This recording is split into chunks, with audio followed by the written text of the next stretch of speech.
back to the afternoon session on day 3 of the playoffs 2020. This incredible and very unique 2-on-2 basketball tournament coming to you live from the heart of Orchard Road. Yes, the Orchard Gateway Foot Locker store. If you come down to what is Foot Locker's biggest store in Asia, their flagship retail place. It's not just a place to come and buy shoes and clothing, it really is an experience all by itself, and at its heart, in its core, not exactly hidden away, but you need to come down a couple of escalators to find it, is this Foot Locker half court, which is the home, thanks to ActiveSG and Foot Locker, of this very unique sporting tournament where over the last 2 days and going on through to next weekend, we've invited the 16 best boys and girls team with the age group of 15 to 17 to duke it out in a 2-on-2 format to be crowned champions of the boys and girls divisions next Sunday. So we've got our final round robin matches tomorrow. We've already had the girls' second round robin matches this morning. What a morning that was. The final boys and girls matches will be tomorrow in the round robin, by which point we'll know our semi-finalists, 4 from each category, and they'll be played out the semi-finals on Saturday the 5th, with the 3rd and 4th place playoff and the championship match being played out on Sunday, December the 6th. And we have got a cracking afternoon in store for you. This event is all about promoting basketball and the talent that Singapore is producing, and to that end, keep an eye out in our 3rd match this afternoon for Jackson Ma playing for the SBPHK Hornets against SBA Red. We start with the players you can see warming up in court now. That's Wynam White and SBA Blue, Xinhua NJC and the Tong team won a 2nd up, then the Hornets match against SBA Red, SG Basketball Blue and DT Sports 2 are 4th up, Siglap Red and Huainan Red are 5th, DT Sports 1 and Xinhua HCI are 6th on the court this afternoon. Siglap Blue and SG Basketball, both of those teams have 1-0 records. They'll be clashing 7th on the court, and we wrap things up with our 8th and final match, the SBAPHK Hornets yellow team against Tong team 2. And I'm delighted to say, having enjoyed the company immensely of Han Bin on Thursday and Delvin Go both yesterday and this morning, we're joined by another Singapore basketball legend in the commentary position to guide you through the action. None other than the man who represented Singapore for 4 years as a power forward between 2003 and 2007. Tia Ren is with us. And Tia, great to have you here, and I know you are as passionate as anyone about basketball and its development in Singapore, so you especially must be so excited and happy to see what's happening here at Foot Locker over the last couple of weeks. Appreciate it, Patrick, and it's really great to be here. Looking at the setup over the past 2 days, the setup here is none. You can't find anything else here like this in Singapore, right? They've made a court in the heart of Orchard Road, enclosed, and you can really have a good game as you've seen in the last 2 days. Certainly can, and these kids aren't playing for fun. They love their basketball, but don't forget our grand champions in the boys and girls category get a year-long Foot Locker endorsement deal. Bet they didn't have those in your day. No, they did not. I can assure you that. Big 2 attempt early on as they try and take the initiative through Miguel Cayanan, but that one isn't hitting the rim and out, so it's an early lead for SBA Blue White by 1-0. Just to run you through the format here, if you're just joining us for the first time this week, 2 5-minute periods, 1 point for the shots from inside the arc, 2 points for outside. The game clock only stops when free throws are taken, and if we're tied after the 10 minutes, the 2 periods of 5, we go to sudden death overtime, where it's a race to 2 points, and we did have a sudden death overtime game this morning.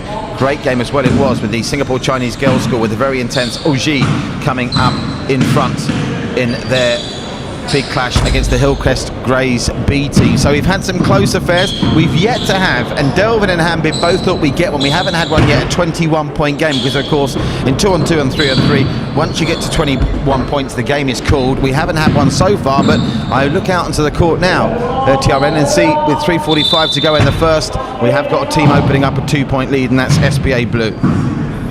Well, it is a different game because it's 5 minutes per half, and you really need to do a lot of accurate shooting in order to get to 21. So, and it's tiring, right? 2 people on the court. And as we've mentioned, again, Delvin with his height, goodness knows how he'd cope, but Delvin and Hanbin and yourself, because of this unique environment, these guys, boys and girls, wouldn't have really trained much in these kind of low ceiling venues where the trajectory, particularly of some of the girls' shots for the 2s, are hindered by the low ceiling. But I suppose in some ways that helps develop their abilities as well, as it's now 3-zip with a fine shot made by Andre Lim. Yeah, one of the things as basketball players is we need to adjust to the environment, and every venue has their own unique points. The fact that the ceiling is a bit low here just means that players have to adjust. Oh, that's adjusting in the best possible fashion. That was almost on cue. Talk about the commentator's curse. That was a commentator's blessing.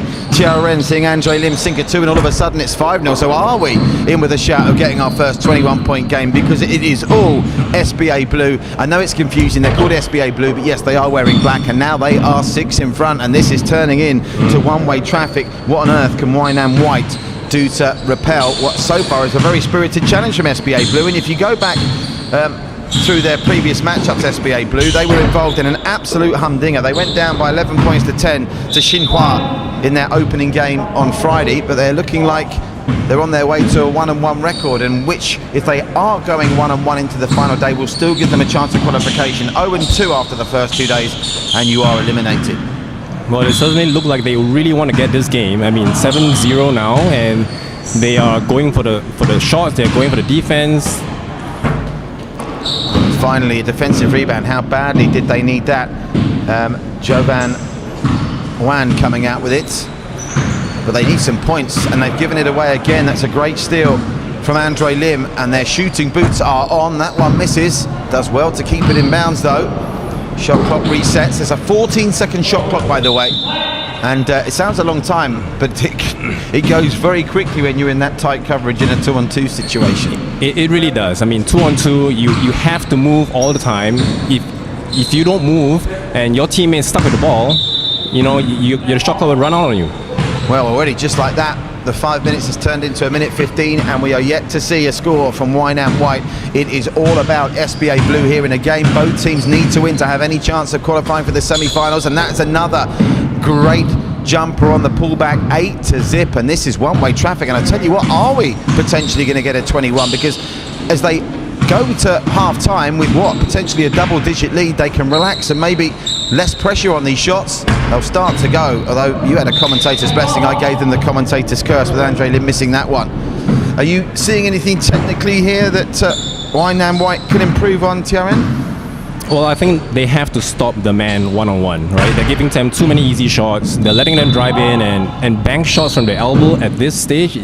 They're going to make those shots, so they really have to lock down one-on-one. Yeah, the heads seem to be dropping a little bit from Wynam White, and that's unusual because one of the features of the competition so far through Thursday night, Friday night, and this morning is both boys and girls have been hustling. I mean, I'm talking about teams that have come from 7-8 point deficits to end up running it really close, and it only takes 3 stops and 3 scores from the team that are trailing to get right back in it, but there you go. We're up to 9-0 and 6 seconds on the clock. I'll tell you something, 21 points, you've been waiting to it. You could be the man that produces it for us, TRM, because this is, as the time expires without getting the shot away, one-way traffic. I think this is the biggest lead we've seen at the end of a first period so far this week, and impressive stuff. And is it a question of SBA Blue playing well, or Wynam just not really with it today? I mean, I think it's both. SBA Blue, they look locked in. You can see it in the faces. They're going after the blocks, they're getting the defense, and they're really attacking the one-on-one when they're offense.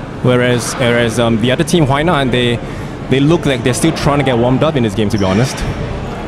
But I'm sure we've got people watching from outside of Singapore, so I'd actually like to hear from you, TRN, about the basketball scene in Singapore. I've been lucky enough to commentate on some of the National Basketball League finals in recent years, and it's clearly a very passionate, very thriving community. But the clubs here, and obviously some of the clubs that are known to people on the Singapore club circuit, are represented here by their youth teams.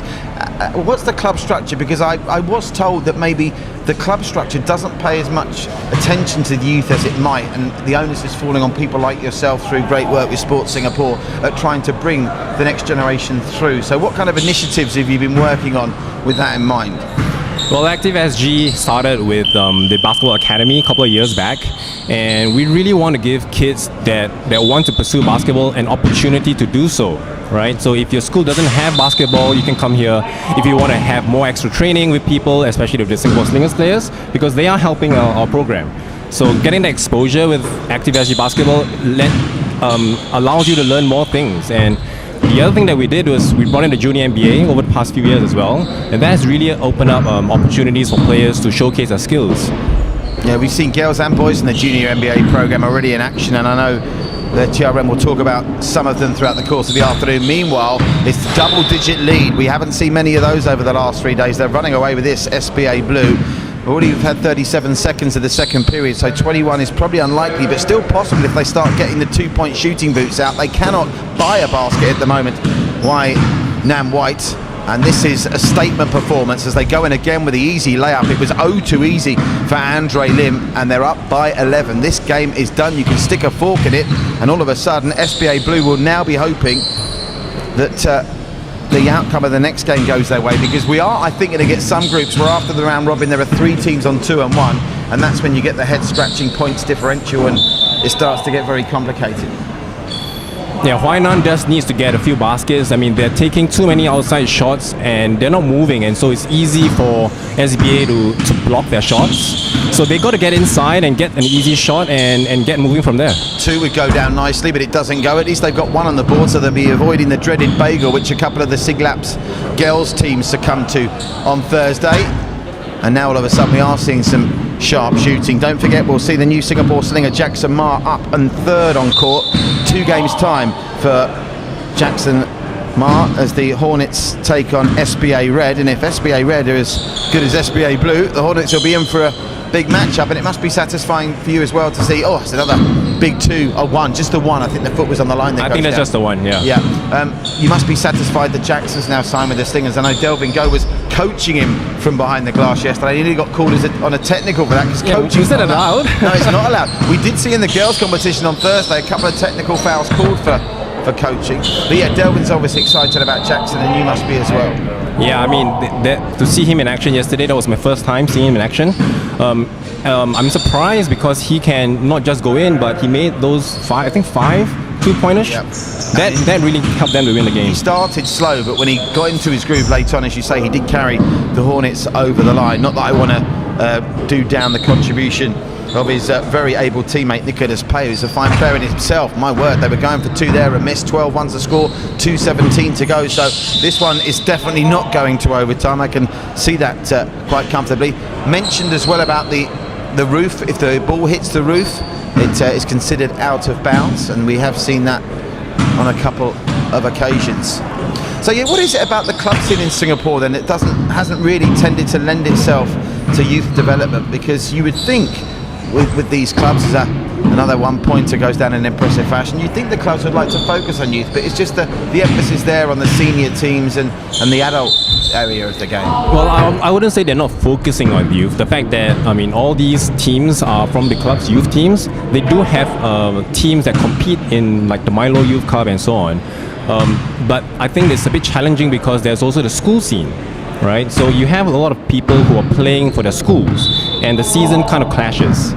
So while you're playing, it's not like other countries. Like I think Australia is a club scene, and so the teams, the youth can join the clubs and they play competition at the clubs. They don't have to split the time with the school. So it's a bit challenging for clubs to really get a player and develop them throughout and have them stick with the club. No question is there, outside of soccer, which obviously is king in most countries in the world, basketball, in terms of team sports, would be second. Obviously floorball's on the rise and the netball scene for girls is thriving, but in terms of a unisex sport, basketball must be right up there in terms of participation and passion. It is. I mean, it is accessible to both boys and girls. There are courts everywhere. I think you guys mentioned it. Every HDB, there's courts. There's schools. I think almost every school has a court. So in terms of accessibility for both boys and girls, basketball is certainly out there. Oh, look at that strength. And even beating the attempted block, that was power play by Andre Lim. 14-3. They lead by 11. There's just under 40 seconds to play, and they'll get possession back to boot. Will they try and go out with a flourish here and hit a big 2? It's Jonathan 2, nearly getting the 2. Yeah, I mean the players have slowed down already, and in fact, the entire second half, I think they have been the intensity has went down just a notch. We had, I think, what did we have? 11 points in the first period. We've only had another 6 since. So yeah, I think the heads went down for Wynam White, and the boys of SBA Blue will now, I'm sure, be turning their attention to the battle that awaits them tomorrow, because SBA Blue, having lost to Xinhua yesterday, still have to take on Tong Team 1 in their final group game tomorrow, and they can still qualify, but they've come out on top here by 14 points to 3, and that was an impressive performance. They blew them off the court there right from the word go. It was, and I must say, I recognize one of these players, number 6, Andre Lim. He went through one of the junior NBA programs that we ran, and so I'm really happy to see him being able to perform at this stage now. Well, satisfactory performance over the last 10 minutes for SBA Blue. They now move to 1-1. Wynam White moved to 0-2, and they are eliminated from contention for a semi-final berth. Next up, when we come back in just a couple of moments, it's Xinhua NJC 1-0 against Tong YT1, also 1-0. Someone's always got to go. It'll happen next as we come to you live at this playoff tournament, 2-on-2 basketball, brought to you by ActiveSG and Foot Locker from the Foot Locker half court in the heart of Orchard Road in Singapore.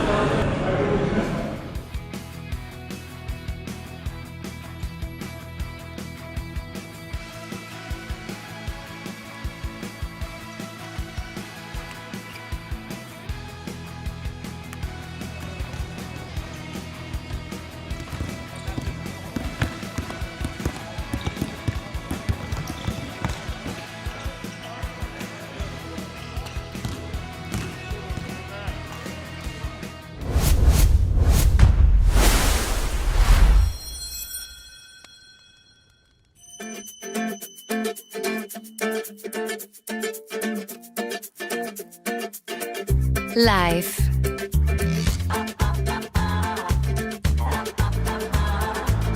Is it about looking perfect? Eating perfect? Or is it simply about trying? A little at a time. Living life to the fullest.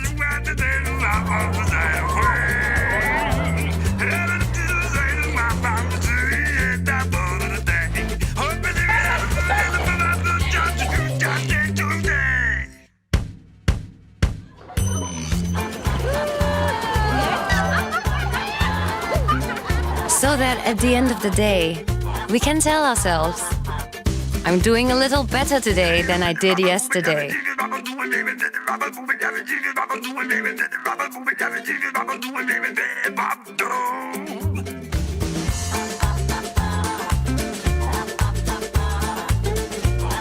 Because hey, better beats perfect.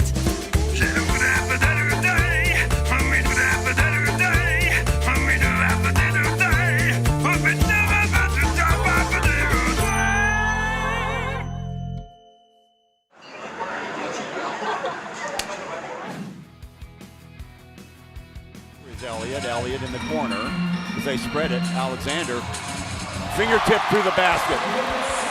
Xavier Alexander time again, going downhill, challenging Steams Thomas at the rim. And Elliott slides through, back to Alexander. Downstairs it goes, wide open look on that left-hand side. Elliott! Boyd, knocked away again. Singapore has it, Fleck in the open court. Takes it to the hole, and that might just do it. the long arms of Leon Queck to jump, anticipate, and jump in that passing lane leads to a fast break.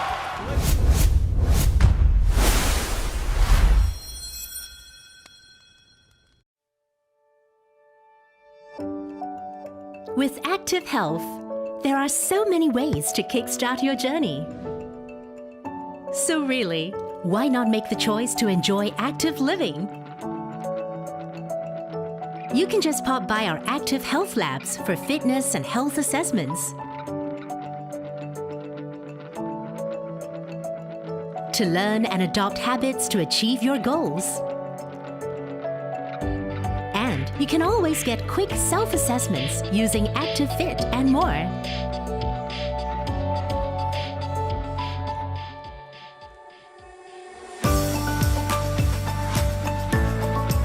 You're also welcome to connect with us at our events.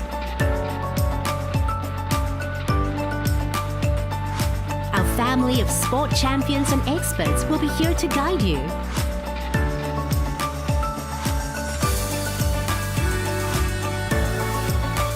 Come team up with us at ActiveSG and Active Health programs. There are plenty of interest groups for all ages, as well as spaces to explore and get together.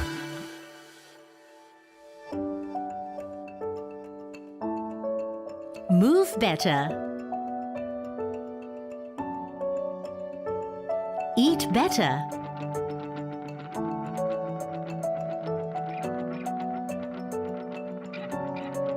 Rest better.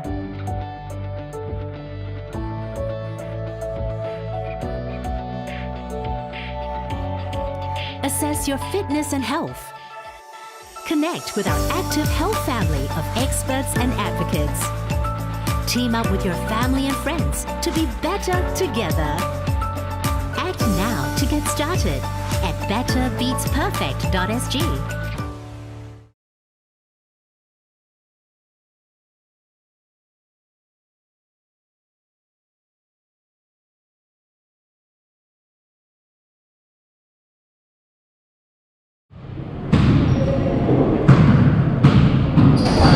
Back live at the Foot Locker half court, where we've already seen one game in the boys section this afternoon. An impressive performance to get our action underway in the afternoon session by SBA Blue. 14-3 victors over Wynam White. But that is in Group A. This is in Group A. But whereas those two teams went in 0-1, the two teams you're seeing on court now go in 1-0. And a victory for either would see them have 1.5 feet in the semi-final lineup. It will be Xinhua NJC against Tanwai Team 1. For Xinhua NJC, Casey, all 6'4" of him, wearing 99. Ray Chan wearing number 6. Or number 0, I should say, apologies. And for Tongwai Team 1, it's Sean Lee wearing 11 and Clarence Tan wearing 24. And Jia Ray is alongside me. And Tia, I think this is going to be hotly contested because Casey's height practically carried Xinhua through yesterday to a 1-point success. I don't think they'll be able to afford to get as far behind today as they did yesterday. So fascinating matchup this. Any of these boys you're familiar with? None of these, but I mean, I'm just watching this. There's a clear mismatch, right, between Casey and number 24 or 24 Clarence. That's the mismatch that they have to exploit. Yeah, it's fascinating. Oh, what a lovely fadeaway that was. Point goes down and scoring is opened by Sean Lee. It's fascinating. We've seen these physical matchups where there are mismatches in the girls division as well, and the compensation and the ingenuity that some of the boys are using, because as you can see, Casey had 2 opportunities there and couldn't put it away as the foul is finally called with 4:28 on the clock and counting. And Jess, are you sparing a thought for Sean Lee at the moment as he's trying to take care of Casey? Yeah, I mean, it's tough when someone is almost a full head taller than you, but the key then would be to go low, right? If you defend him at his feet, he can't jump, and that gives you a chance. The sort of physicality between them, both Casey and Clarence Tan really getting physical with each other. I did have the perception up until this point that referees in 2-on-2 and 3-on-3 were a little bit more liberal with their calling, but I think the referees have done a great job so far. They've mixed up being lenient with not letting the guys play it like it's a game of street basketball, which of course it isn't. The stakes are very high here as Casey uses that height to win the rebound but can't put it away. Yeah, he's having trouble getting the putbacks, even though he's underneath the basket. So I would give some credit to the defense because they're really hustling him and making him work. Must give a shout out to our 2 referees for this afternoon session, referee Ong and referee Leong Chong Wing. The officials have done a brilliant job, and the behaviour of the players and the sportsmanship that's been shown has been exemplary as well. All the teams obviously not socialising because social distancing doesn't allow it, but the spirit of sportsmanship that's been on display from all the athletes here, all 32 boys and girls. Thought for a second there was going to be an open 2 opportunity for Clarence Tan. Still only 1 point scored in this Charen, and it's slow going at the minute. Looks like it's going to be a low scoring affair. Yeah, it looks like both teams are trying to get into the rhythm. I'm not sure whether it's because they played yesterday or this is the first. I mean, they only play 1 game a day, so they do need some time to get into the rhythm. Trouble you've got as well, the stakes are so high here that I think they're trying to make every possession count. And you know what it's like, it's reverse psychology, isn't it? When you're thinking, right, I'm just going to get in close for every basket and make sure we come away with something from every visit. If you don't find a rhythm, as you say, it can all dry up. And we're yet to see Xinhua NJC register a basket, and we're past the midway point in this first period. They'll get a chance now. On the run is Ray. Gets it to Casey, but They concede possession again. Yeah, too many turnovers and too many stops. A lot of nerves. I think these two teams are playing to be the top of the table, so you're right, they really have to make each possession count.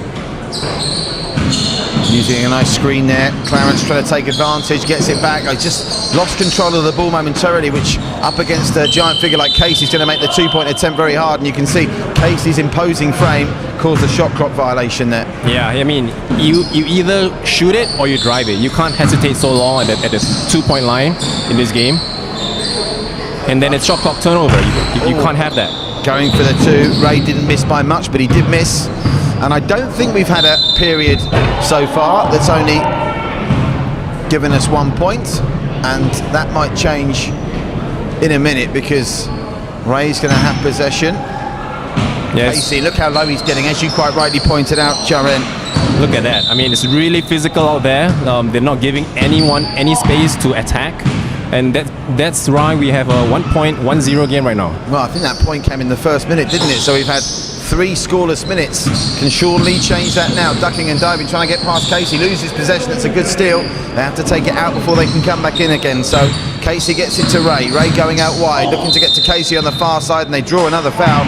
And that will be an indication of just how physical it is. The 3rd foul on the team that leads, but that lead might not last much longer because stepping up from the line to try and level things up is Ray Chan. Doesn't go. He can't afford to give those opportunities up. Can he make amends? Somehow gets it to Casey. That was a great pass. But again, despite that height, Casey's shooting is deserting him this afternoon. Yeah, somehow the focus isn't quite there. I mean, when you're that close to the basket, you have to put the ball back, and all it takes is a moment of focus, and if you lose that focus, you're going to miss a shot. So into the final 30 seconds we trot. Big 2 hits the outside of the rim from Sean Lee.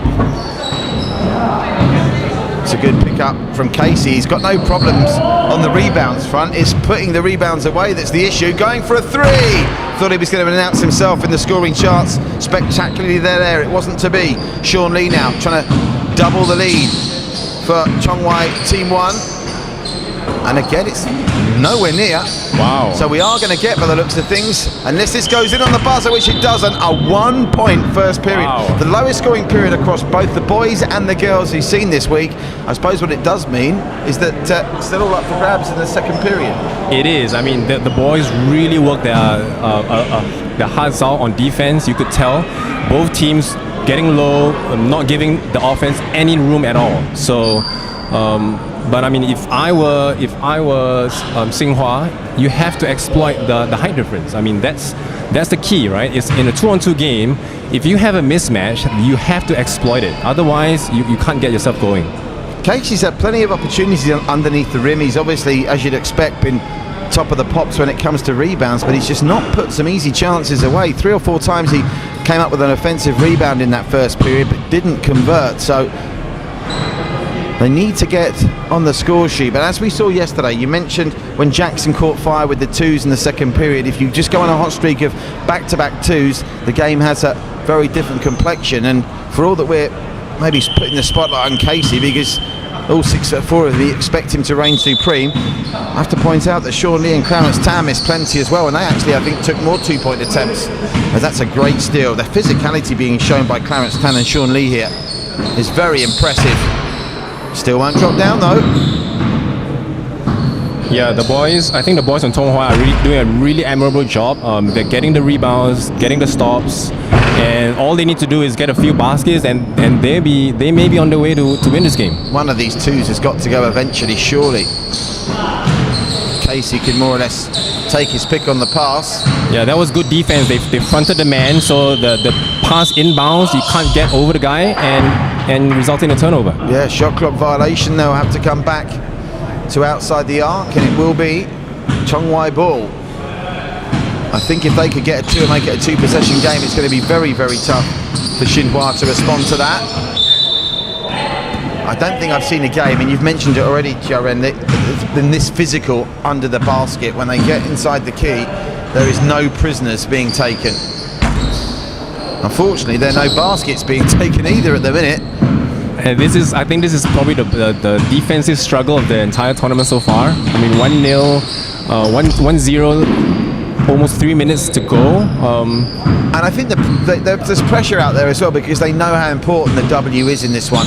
They know if they get the W, then in essence maybe only 2 games away from getting a chance to win that Foot Locker endorsement. And believe you me, the way they gobbled up the Foot Locker goodie bags they were given yesterday with their $50 Foot Locker vouchers, and all wonder, oh, there's not going to count, they're going to strike that one off. The foul was called before, and they get their ActiveSG gear and SportSG gear. If they were that excited about the goodie bag, goodness knows what they'll be like when they get their Foot Locker endorsement. Oh, that's a good move. Hesitation dribble, and then when KC went for the block, he just drove past by him. Yeah, Sean Lee doing the business. They needed to respond, and they do respond with the first 2 of the game. And just like that, ebbs and flows, how it can change. They haven't looked like making a basket for 7 minutes. The first one they make's a deuce, and the game is tied. So yeah, anyone's game right now. Now, can they finally put Casey's height to good use here?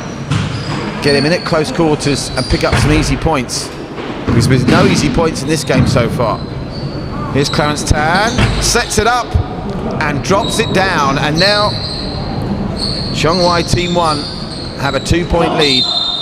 Foul drawn after the shot attempt from range by Ray Chan. They look like they're getting confidence shooting the ball. Couple of good shots back there and allow Tong Hoi to go 4-2 up, so it may be interesting down the stretch. Goes to the line for 2, of course, because the foul was committed in the process of shooting an attempted 2-pointer. Very important that these go down. And only one of them does, so the chance to tie has been spurned. We're now less than 2:30 left on the clock. Won't go. Picked up by Ray Chan. It's almost like a game of chess, this, isn't it? Yeah, you could see the players tiring out there, and so now it's a matter of who makes the mistakes. Yeah, he wanted that one, Tong Hoi. Tong Hoi with the lead and in possession, which is a very good combination in this format. And that is a very good put down for another 2. And for the first time, it's a 2-possession game. There's another good shot there. I mean, the confidence, you can see the confidence is right there. And I think they look good to finish this game off. So 148. They have to do something quickly, Xinhua and JC, otherwise they're staring down the barrel of needing mathematical miracles tomorrow. At this point, it looks like Xinhua Team 1 will be progressing to 2-0. Can they close it out, though? Another point here, and surely that will be game over with 1:30 on the clock. And I think what we're also seeing here intelligently is a bit more clock management. I was surprised with the girls and some of the boys that clock management hasn't been that much of a factor, because while we talk at the start of a game, 14 seconds doesn't seem a long time. When you go down the stretch and you're defending a lead, that 14 seconds seems to last an eternity. It does, and the key here, you cannot rest on your lead. You have to keep attacking. The game is short, and that's a good one. You drive to the rim and you kick it off for a shot, and that's how you're going to do to win the game. That should just about do it. They're going to need a pair of juices inside the final minute, and they've only hit 1-2 in the previous 9. And of course the shot clock keeps on rolling and the game clock keeps on running unless it's a free throw situation, so there's only really time for 3.5 possessions here, and that's what they need about shot clock management. Will they try and run this clock down? Xinhua Team 1. Pass is on there, he's an acre of space to pick his point for the 3. In and out it goes. The miss from Clarence Tan, but I don't think it will count for very much because there's only really time now for 1 possession apiece. No choice but to go for the dramatic 3, Ray. Casey hasn't hit a 3 all afternoon, and he still hasn't. All 6'4" of him. He's going to be on the losing side here. Casey with an offensive rebound and does draw the foul or go to the line, which means the shot clock is not a factor now because there's 13.2 seconds left here. And I suppose they could get a quick steal and try and go for a dramatic 2 to tie it up, but you have to say it's unlikely. Casey's not giving up on it though. They're trying to run the clock down. And they do. So 1 second, can they get one away for 2? Did what he had to do. Sean Lee, and a big win by 7-5 for Tong Hoi Team 1, and all but booking their place in the semi-finals, TRN. Yeah, Tong Hoi Team 1 did really well, I felt. The defense showed throughout the game, and in the second half, they really found the confidence in their shot. Well, I'm calling time here. Have they sent them to the line? Have they sentenced the line for 2 or for 1? Well, they called the foul. I must say, I didn't see that. We were right in their obituary. This is a dramatic turnaround. It is a dramatic turnaround. I didn't see that foul called. It's been called. This goes. It's overtime, but it goes down. That he's furious with himself. What a precious situation to be in for Ray Chan. He landed the first one, and he's right over by our commentary position now, and he is in pieces. That would have taken it to overtime, and having said that was quite comfortable for Tong Wai Team 1. After the game we thought had finished, all of a sudden they've only just scraped through. I think we took our eye off the ball right there, and we didn't miss the foul at the end, but unfortunately he missed the last free throw.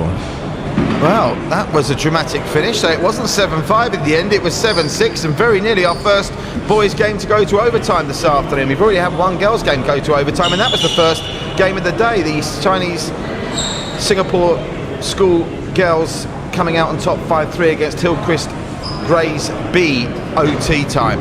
Right, so now it's the big one, because everyone wants to see Jackson Ma, the new Singapore slinger, in action. He's alongside Nicholas Pei for the Hornets, up against SBA Red, and again another clash between two unbeaten teams. Tia Red and myself will be back for commentary on that one in just a couple of moments.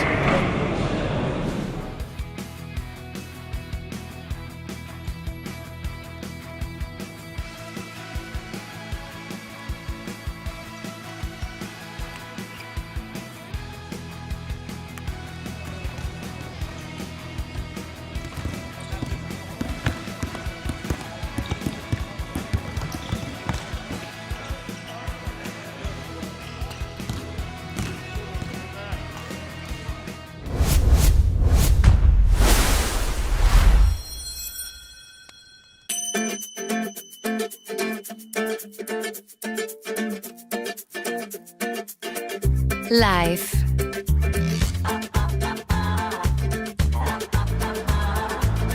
Is it about looking perfect? Eating perfect? Or is it simply about trying? A little at a time. Living life to the fullest.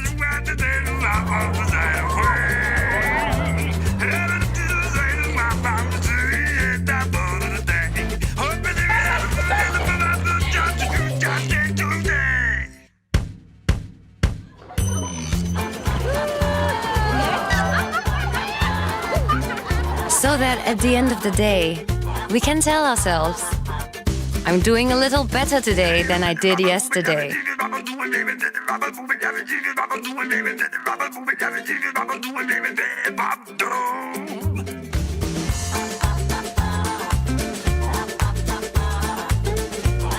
Because hey, better beats perfect.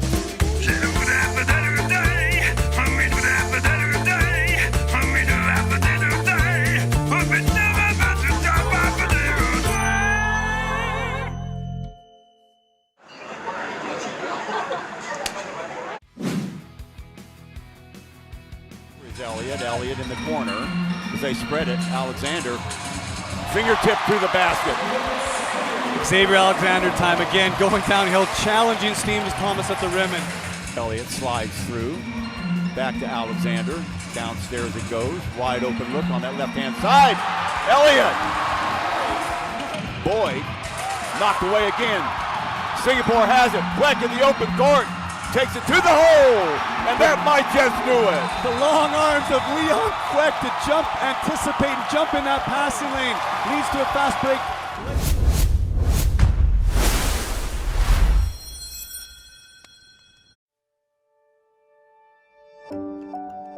With Active Health, there are so many ways to kickstart your journey.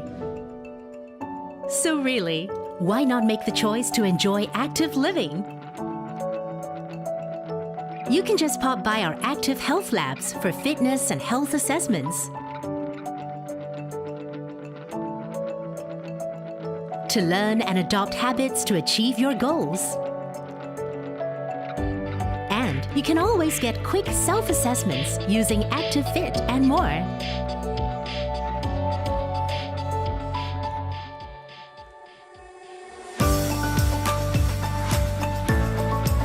You're also welcome to connect with us at our events.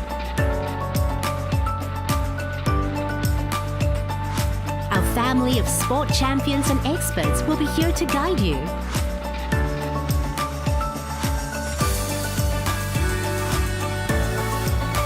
Come team up with us at ActiveSG and Active Health programs. There are plenty of interest groups for all ages, as well as spaces to explore and get together.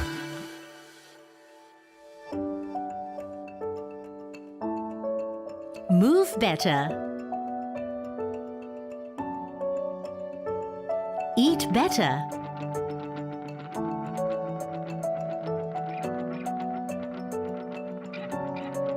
Rest better.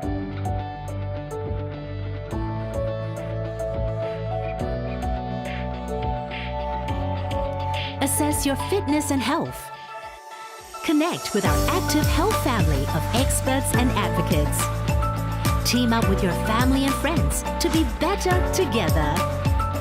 Act now to get started at betterbeatsperfect.sg.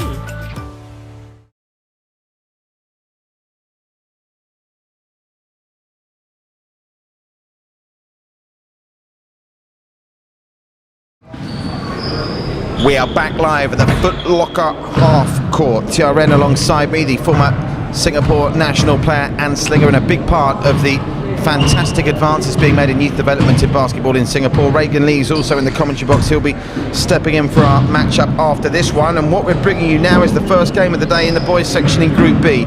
Two teams with 1-0 records, a win for either here, and they've all but booked their place in next Saturday's semi-finals. For 𝐓𝐇𝐄 Hornets, it is the new signing for the Singapore Slingers. Jackson Ma wearing 18, Nicholas Pei wearing 34, and Xinhua wearing number 7, and Adam Tan wearing number 1 for SBA Red. So, TRN, Delvin Goh was very excited about Jackson yesterday. What can you tell us about this new potential Singapore basketball superstar who at the age of 17 is officially a Singapore Slinger?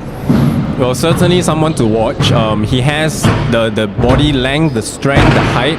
At 17, that's amazing, right? And if you can shoot the ball as well, which I saw him did yesterday, there's certainly a lot of potential. He made a slow start yesterday, but he literally did drag his team kicking and screaming over the finish line when they came out on top by 19 points to 13 to DT Sports 2. That was an unfair reflection of the game, really, a 6-point margin of victory for the Hornets. They'll have to be much better today to get the better of a SBA Red team, who will know that with Jackson in the ranks, these are the scalps that everyone wants to take this pairing.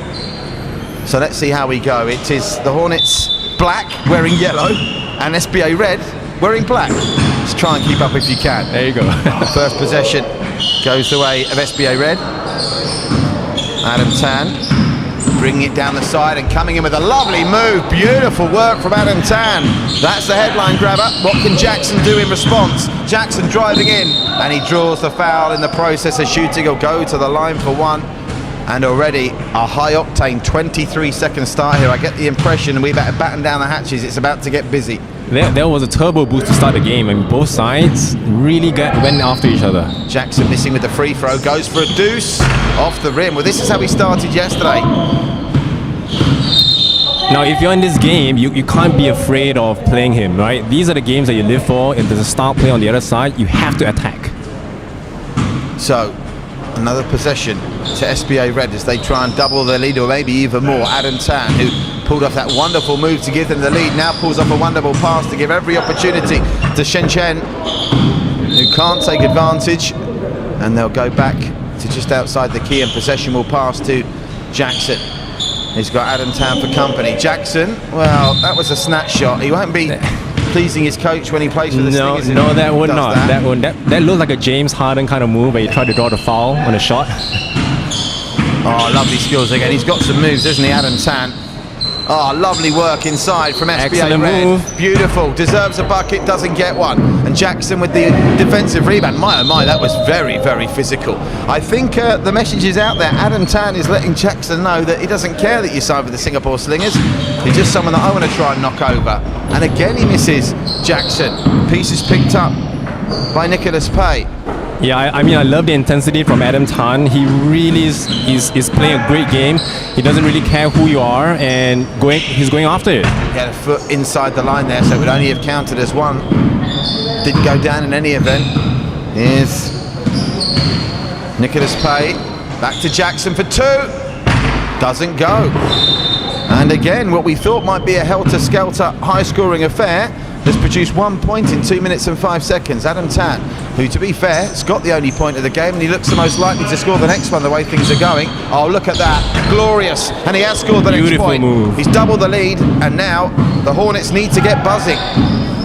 Lovely screen from Nicholas Pay. Jackson with a little twist and turn, and they halve the deficit just like that. Now business is starting to pick up. 2 great drives by 2 great players. They brought it to the rim, and 1 spin, and they're at the basket. It's really good. That was a wild attempt from Adam Tan, and down it goes. And just to confirm, yes, just to confirm that was a 1. Sorry, my monitor was obscuring his foot on the line there. We're using a combination of the monitor and our eyesight, so we're not in the ideal position. We're to the very left of centre of the court because of COVID safe distancing, which of course this event is being carried out with COVID-19 safe distancing in mind. We're outside of the arena of play as Jackson misses with another long-range effort, and they draw the foul as the contest goes up for the rebound, and they'll go to the line for 1 to again bring them back to within 1. Well, they trailed at the end of the first period, the Hornets, yesterday, and came through to win convincingly. Are they going to try and repeat the trick today as that free throw goes a-begging? You can see the intensity is starting to show on the players. Their hands were on the knees at the free throws. People may be surprised. It can get really tiring playing 2-on-2 in a half-court situation. There's no hiding place here, is there? I mean, there's not many hiding places. No, there isn't. 5-on-5, but at least the clock is stopping. You're getting times taken for inbounds. But with this situation where the game clock doesn't stop unless it's a free throw, particularly if a team's training, obviously they just want to get on with it. So there really is no rest. And it's different from my time, right? When we play 3-on-3, when someone scores, you get to take the ball out at the top of the key. But now, plays in, right? Once you score, you take the basket, and play continues. So it will be Hornets ball. They trail by 2. 1:08 left in the first. Jackson, the superstar man, with a lovely turn, goes one way, then the other, then the barge, and then the put away. And that is why the Singapore Slingers have signed him. That looked very professional. Very good footwork. 1 spin to the right and then cutting back to the left. It was great footwork that I showed from the 17-year-old. Adam Tan now. He has been rivaling Jackson for player of the match status right now. His teammate is a support act, is Shinchan, and they can't make it count. So a chance to level it up. 41 seconds left in the period. Nicholas Pay.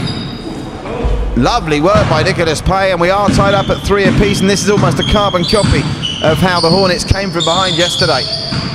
They've got to get back scoring now, SBA Red. Foul is called. 3-1 the foul count against SBA Blue.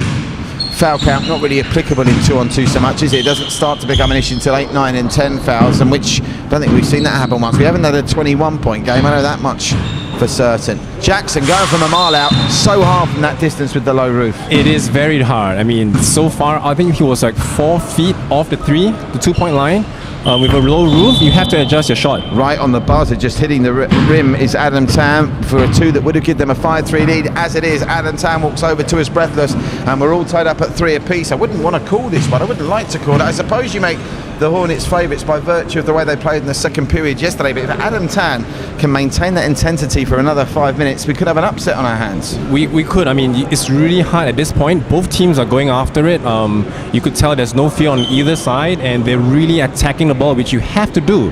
I mean, in a 2-on-2 situation, it's about getting past your guy and going after the rim, and if there's a help defense, there's an open shot for the teammate. So in 2-on-2, you can't rest. You have to attack the basket. The winner of this match, remember, is all but certain to be in next Saturday's semi-final. There'll be some mathematical conundrums for teams and some groups that might finish with 3 sides on 2-and-1. But other than that, any team that goes in to their 3rd games tomorrow with a 2-0 record can feel pretty confident that they'll be playing semi-finals basketball here at the Foot Locker half court in Orchard Gateway in Singapore. This playoffs 2-on-2 tournament brought to you by Sport SG. Jackson fades back, releases the 2 and drops it, nothing but net, and this is exactly what they did. It's a carbon copy of what they did yesterday, TRN, and this is where they turned on the turbos to move away last time. If you start hitting the 2 in the second half and 1 or 2 goals, it's going to make it really hard for the other team. Nicholas Pay, layup central, they lead by 3 for the first time. The Hornets lead by 2 possessions here. You get a sense that the Hornets might be starting to pull away now. I mean, 3 points in the first minute. Well, they look comfortable, and we talked about, could Adam Tan keep this intensity up? Well, I talked about it, I doubted it, I shall take that back and eat my words. A big basket sunk, it was only worth 1 though. That was a big shot, stopped the momentum, and you could tell, no fear in his eyes. He has got them to within 2. Just to clarify, I think that was given as a 2-pointer. Nicholas Pays would have been, but it doesn't drop. Good save by Jackson to stop the ball going out of bounds, and a good pick up by who else? Adam Tan. Is he going to go back to back? Yes, he is! And we're tied at 6 apiece. A double deuce for Adam Tan, and he's serving it up to Jackson now.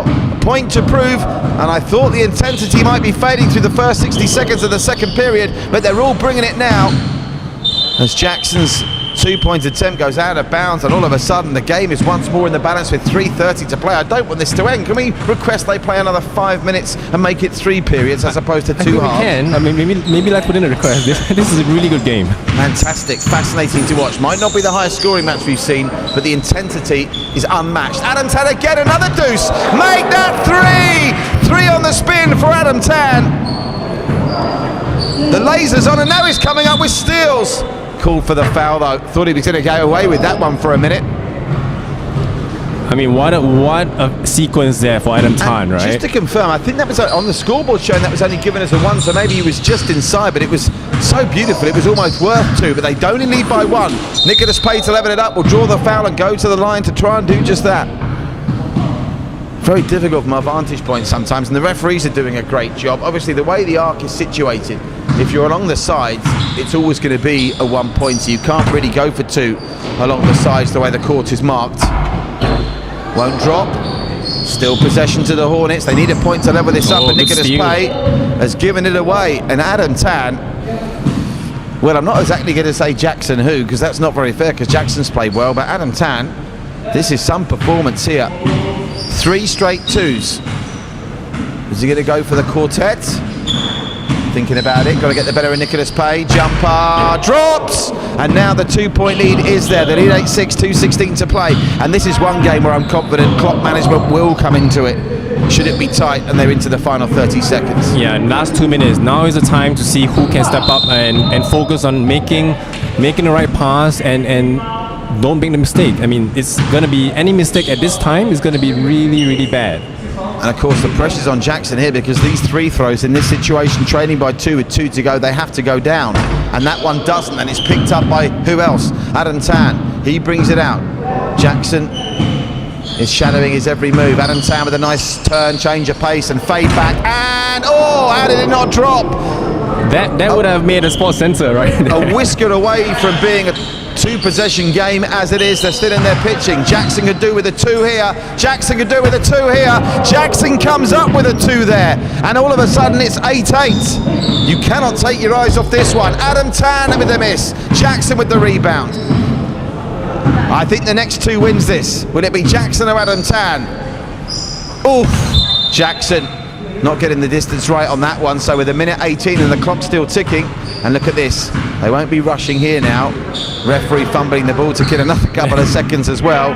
This is going to be an exhilarating 70 seconds. Don't take your eyes off it. Adam Tan, who by my mathematics is outscoring Jackson in this just by 1 point. This is tense. Are we set for our second overtime of the day after the first girls game went to overtime this morning? Adam Tan maybe just tiring miss with that one. Nicholas Pay, can he come up with the winner? That's wide of the mark, and look at the physicality as they compete for the rebound. Chen Xian, it's almost like Nicholas Pay's a support act for Jackson and Chen Xian's being a support act for Adam Tan. It's not decrying their involvement, because they've been superb off the ball with their running to create space for their teammates. Adam Tan, you just know he's going to go for two, is he? He is. SBA Red dropped to 1-1. What a thrilling start to the first of two Group B games. We're bringing you live from the Foot Locker half court here at Orchard Gateway in Singapore, brought to you by ActiveSG. Thanks to our sponsors of Foot Locker for providing the grand prize for our boys and girls champions who'll get an endorsement from Foot Locker for a year. There are thousands of dollars worth of Nike vouchers for our runners-up. Thanks to the Basketball Association of Singapore for, as always, running this event so brilliantly. ActiveSG and Sports Singapore for getting behind us, making every effort to get sport back to Singapore. And of course, our friends at the Singapore Slingers, of which GRM was one once upon a time. We've had Delvin Go, we've had Hanbin. And remember to check out the Singapore Slingers social media. Get onto the YouTube channel and check out Singapore's only professional basketball team. And let me tell you, if you're not familiar with them, they are good. 3 out of the last 4 years they've made the finals. Check out the Singapore Slingers home court on YouTube. When we come back, the second Group B clash, it will be between SG Basketball Blue and DT Sports 2. Both these teams without a win so far, and it'll be Reagan Lee in the commentary box with Char Rem when we come back. Stay with us.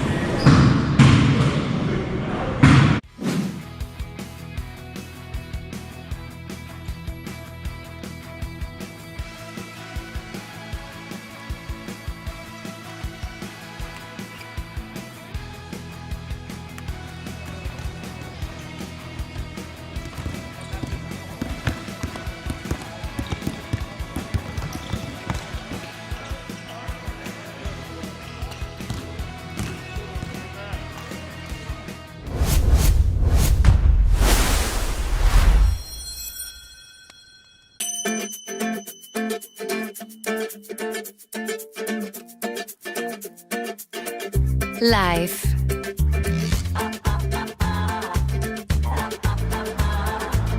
Is it about looking perfect?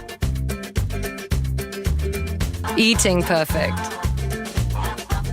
Or is it simply about trying? A little at a time. Living life to the fullest.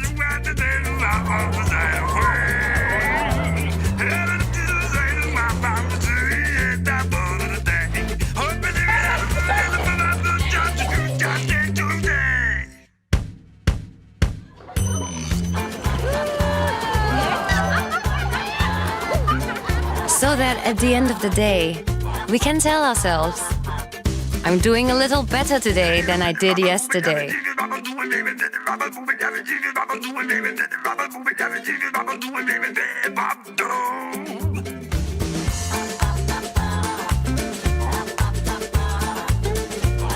Because hey, better beats perfect.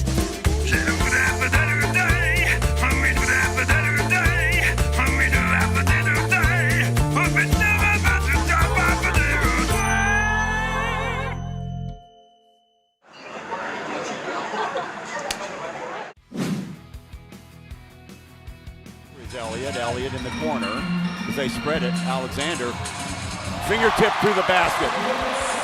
Xavier Alexander time again, going downhill, challenging Steam Thomas at the rim. And Elliott slides through, back to Alexander. Downstairs it goes, wide open look on that left-hand side. Elliott! Boyd knocked away again. Singapore has it. Fleck in the open court. Takes it to the hole, and that might just do it. the long arms of 𝐓𝐇𝐄 to jump, anticipate, and jump in that passing lane leads to a fast break.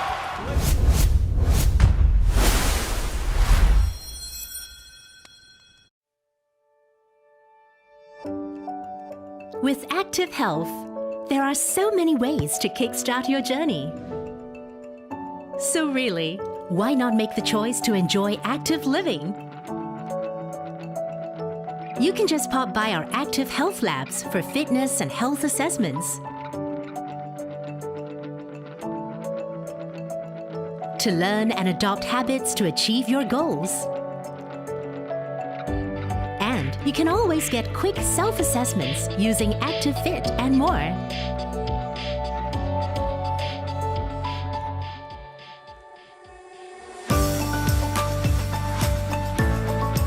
You're also welcome to connect with us at our events. Our family of sport champions and experts will be here to guide you.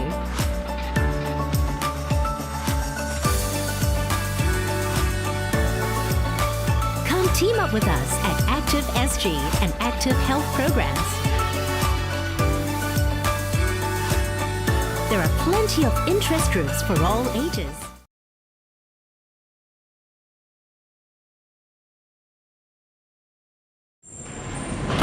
Hello and welcome back to the Foot Locker Playoffs 2v2 basketball tournament. My name is Reagan Lee. I'm joined here with Tien. Today we have SG Basketball Blue 0-1. We have Yue and Miguel versus DT Sports 2. Also 0-1. We have Qingzhen and Ming Hong Gong. As the action gets underway, it is 0-0. The boys battling hard here in the fourth game of the day. We've seen a couple of close games so far. The last game, you said you were very impressed by Adam's shooting. I saw him yesterday too. He dropped around 3 or 4 threes. You can tell he's very confident in that shot. At this age, do you think it's important to be working on that three-point shot? Because we know Steph Curry came in and changed the whole game around 2012. Now you see all these kids going out of basketball. They don't even put up layups. They just go and shoot threes. Yeah, I mean, I'm an old school guy, right? Yeah. So I like the layups, I like the power moves, but you must say that the three-pointer has been revolutionized by Stephen Curry, and nowadays, if you can shoot, you can play. That's true. Big man number 10 for Singapore basketball, Yue. No points here in the first 2 minutes of the game. Great defense being played as the first points drop for DT Sports 2. SG Basketball, going right back at him, working on in the paint. I was talking with Delvin yesterday a lot with the strategy here. That's a nice shot. Drops. Could have been a foul on that one. Could have been. I thought it might have been. Yeah, I thought that should have been a three-point play, our first three-point play of this tournament. But I was talking yesterday a little bit with Dalvin about the strategy here with 2v2 basketball. Oh my God! Ming! Atta boy, back-to-back deuces in this game, taking a commanding lead over SG Basketball, 4-0. Gets a nice block too. He's on fire here Ming Hang in the first period. He is. You could tell he's on a different step from the other players. He's almost a step quicker than everyone else.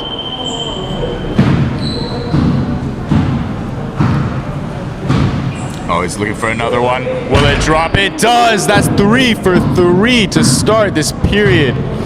DT Basketball coming out to a commanding lead. It's going to be tough for Singapore Basketball to come back. Yeah, 6-0 on 3 2-pointers. That's what a way to start.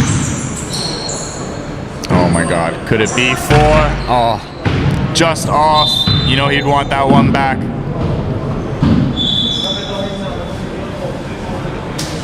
Gonna have to start at the top of the key, it looks like. Singapore Basketball trying to get back into this one, but it looks like they're just being stuffed by DT Sports Team 2 here. I'd like to see Singapore Basketball use a bit of that muscle it looks like they have. Maybe get into the paint. I think SG Basketball just needs to get their composure. I mean, they're not taking very good shots at the moment, and they can't allow open shots like that to be put up.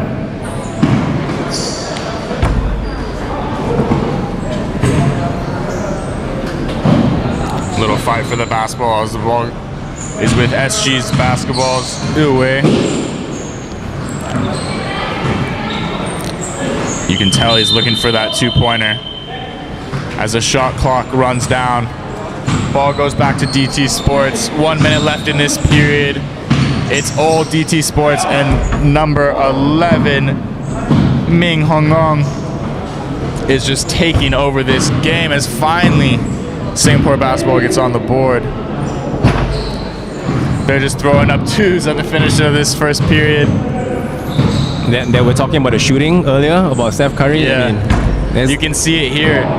everyone wants a 2 nowadays. Everyone wants a piece of it. It's that, I find it's like that home run in baseball. You know, people just love to watch it fly through the air. It is exciting. I mean, it used to be the slam dunk that gets everyone excited. Yeah. Now, three-pointers get the crowd really pumped up. And It's more of the finesse and yes, and I think for Asians, Skill. it gives us a chance to say, hey, if we can shoot, and we don't have to be tall or big or that's jump, true. right? So it gave a lot of kids, especially in Asia, a lot of hope that they can also play good basketball. Wow, I never thought about it like that. As it looks like Ming gets fouled and will head to the line. I think he's scored every point so far in this match. Yeah, he seems to be the DT one that's Sports carrying the game. Both these teams here looking for a win in our 2v2 playoff tournament.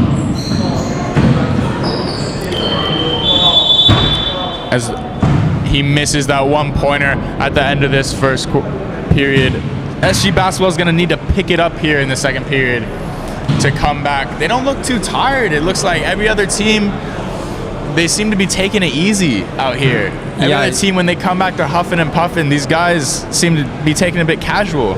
Yeah, it is a bit strange. But when you see open shots like that, I mean, 𝐓𝐇𝐄 was just taking one dribble to the right, pull up. You have to go up to him, put your hand up, and not allow him to take so many open shots. You got to close the gap. You got to close the gap. I don't know if you saw that just then. Earlier before these warm-ups, I was seeing a windmill throwdown by number 11 on DT Sports there. It's pretty impressive, his hops. And it looks like he's only 5'8", 5'9". The man can get up. It'd be lovely to see a throwdown here in the second period. As our basketball action gets underway. DT Sports 2 ahead of Singapore Basketball. Blue. Big man in the paint. Drop step. Misses just a bit. That touch oh so important down in the paint. I mean, that was a good move. They took it strong, and he got a shot almost point blank. He just had to put it in. Great defense being played here by both teams. As the ball gets back to Singapore Basketball Blue. They're going to have to step up their game here if they want it, and they do! With John Miguel hitting that two-pointer just there. Ooh, Ming going right back at him. I mean, that's another open shot. I mean, That should have dropped. That mid-range. He should have dropped it. Does that hurt you there? Well, I think it hurts me more because the defense is continuing to let him get those open shots. You know who the danger man is. As things start picking up here, 4 minutes left to go. It starts getting serious. It's only a 3-point deficit. DT Sports 2-possession game. That's a screen again, right? It's a 2. That was a pick and roll there. I talked about it with Delvin yesterday, the pick and roll versus using spacing in 2v2 basketball. He chose pick and roll, but he said it really depends on the personnel you have, the kind of skilled players you have. Both these teams here don't seem to have a big man and a small man. They're both equally skilled and equally athletic. In your opinion, what's your best strategy here for 2v2 basketball? I mean, in 2-on-2, you only have 2 players to attack, and a lot of it depends on the matchup, right? So when you have a player that is either bigger or faster than the opponent, that's where you have to exploit. Because when you do exploit it, the other defender has to choose. Do they come to defend you or stick with your own man? And if it comes to you, your friend, your teammate will be wide open.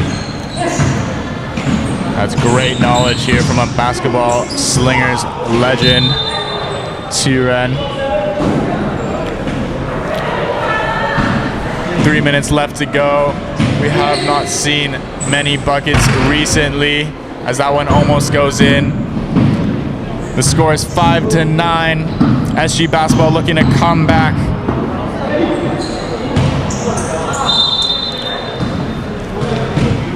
You know, earlier, Reagan, you were saying about Slingers Legend. I've never really played full-time for the Slingers. I mean, when I was in the national team, they came in 2006. So the Slingers' first year in Singapore was 2006. And at the time, It was really a dream for many of us to have a professional basketball team in Singapore.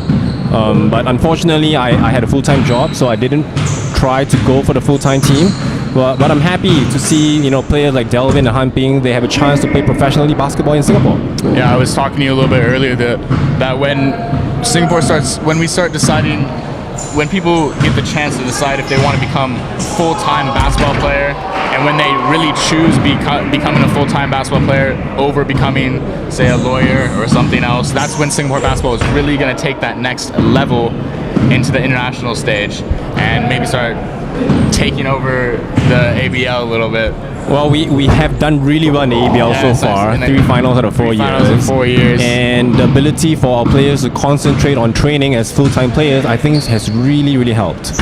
And even at the national team, I mean, since the Slingers has come, we've managed to get 2 SEA Games bronze in 2013 and 2015. So the competition, the level of training, the professionalism, I think all those contribute to improving the standard of quality of play here. I think you can tell a little bit that Singapore's brewing. There's going to be a basketball resurgence soon, it seems like.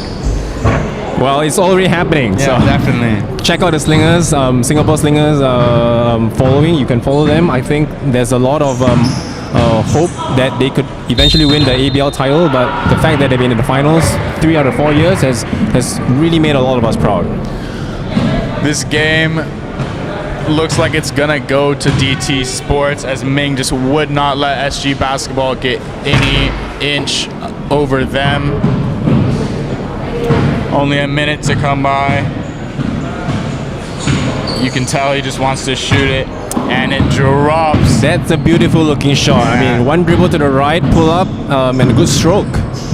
The confidence here in this 2v2 is a huge factor, just because it's essentially one-on-one with an extra help defender. Yes. I mean, 2-on-2, there's no way to hide, right? Yeah. So if you have something that you can exploit, like this shot. God, and one as it falls. Wow, what a performance he's put on this game. I think he scored every point for DC. I mean, he knows what he's good at, right? And so he keeps on going to that. So as a defender, I need to know that, and I try to get the ball out of his hands. Don't let him get to his spot. That's right. And there you see another one. Seemed like an easy win for DT Sports here. It's the last couple seconds of the game wind down. SG Basketball Blue throwing up a couple desperate shots. I'd like to see him drop this one here. Ooh. Yeah, free throws, I mean, you have to make the free throws. Yesterday, we saw the importance of the free throws. Every game was close yesterday with the boys. And it was even down the stretch because they would draw fouls to get that. We saw Jackson in the last game draw a foul on a 3-point line. That's right. To get that clutch free throw in the end. I think as young players, getting the free throw and learning to make that free throw is going to really help your game, even at a professional level. That's what you train. Free throws before and after training. Okay, thank you very much. We're going to be on to our 5th game of the day. Coming up next, Siglap Red, who had won yesterday, versus Wynam Red, who has lost yesterday. Wynam Red's going to be looking for their first win of this tournament with Vernon and Tien. Thank you for joining us, and do not go anywhere. We will be right back with playoff 2v2 basketball in a sec.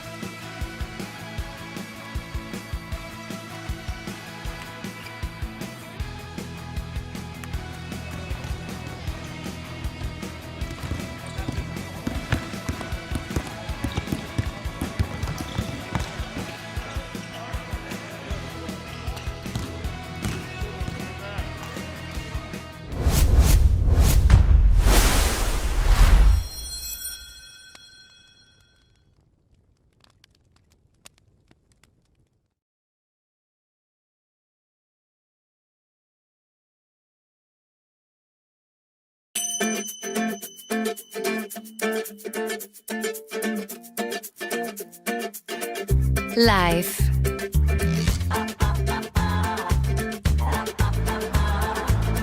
Is it about looking perfect? Eating perfect? Or is it simply about trying? A little at a time. Living life to the fullest.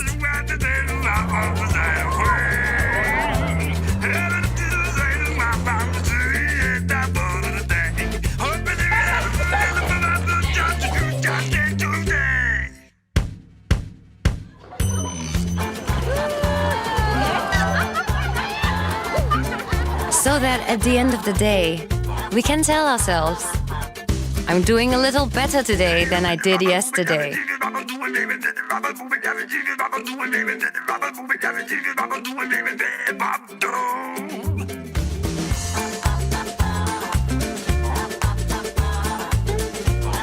Because hey, better beats perfect.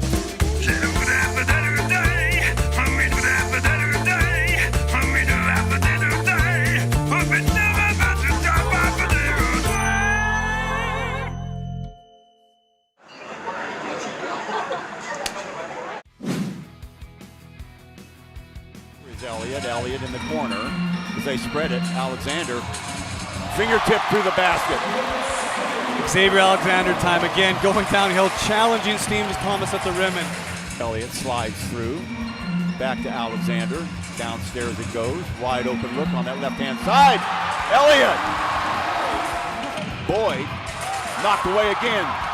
Singapore has it. Fleck in the open court. Takes it to the hole, and that might just do it. the long arms of 𝐓𝐇𝐄 to jump, anticipate, and jump in that passing lane leads to a fast break.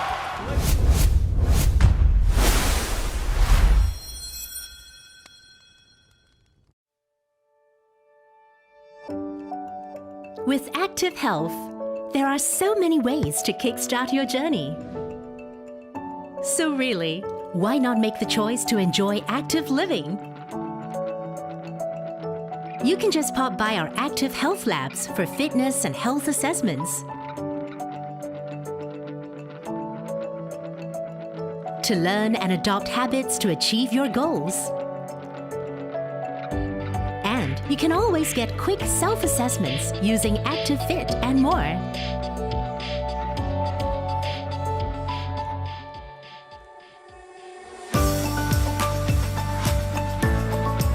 You're also welcome to connect with us at our events. Our family of sport champions and experts will be here to guide you.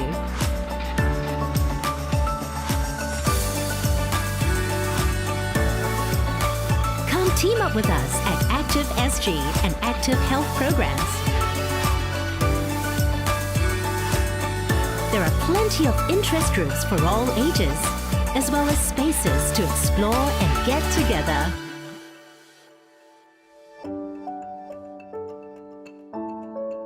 Move better.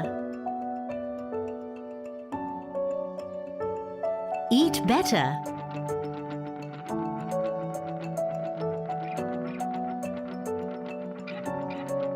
Rest better.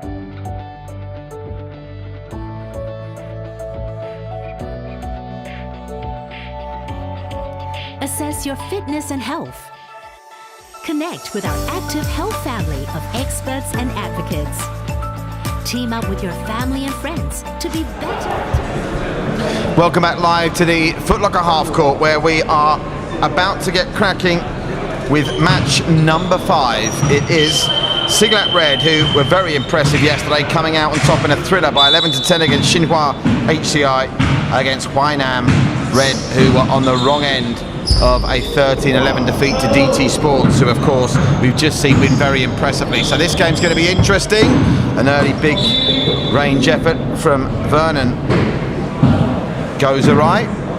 Tia Ren still with us here in the commentary position, and how are you enjoying it so far, Tia Ren? Now you're halfway through what's a marathon stint of watching and talking about what you love, which is basketball. I mean, this is great to see to see basketball back and coming to a beautiful court in Foot Locker at Orchard Road, and also the boys. I mean, I think they have been starved of competitive basketball for many months now, so this is great for them to be back.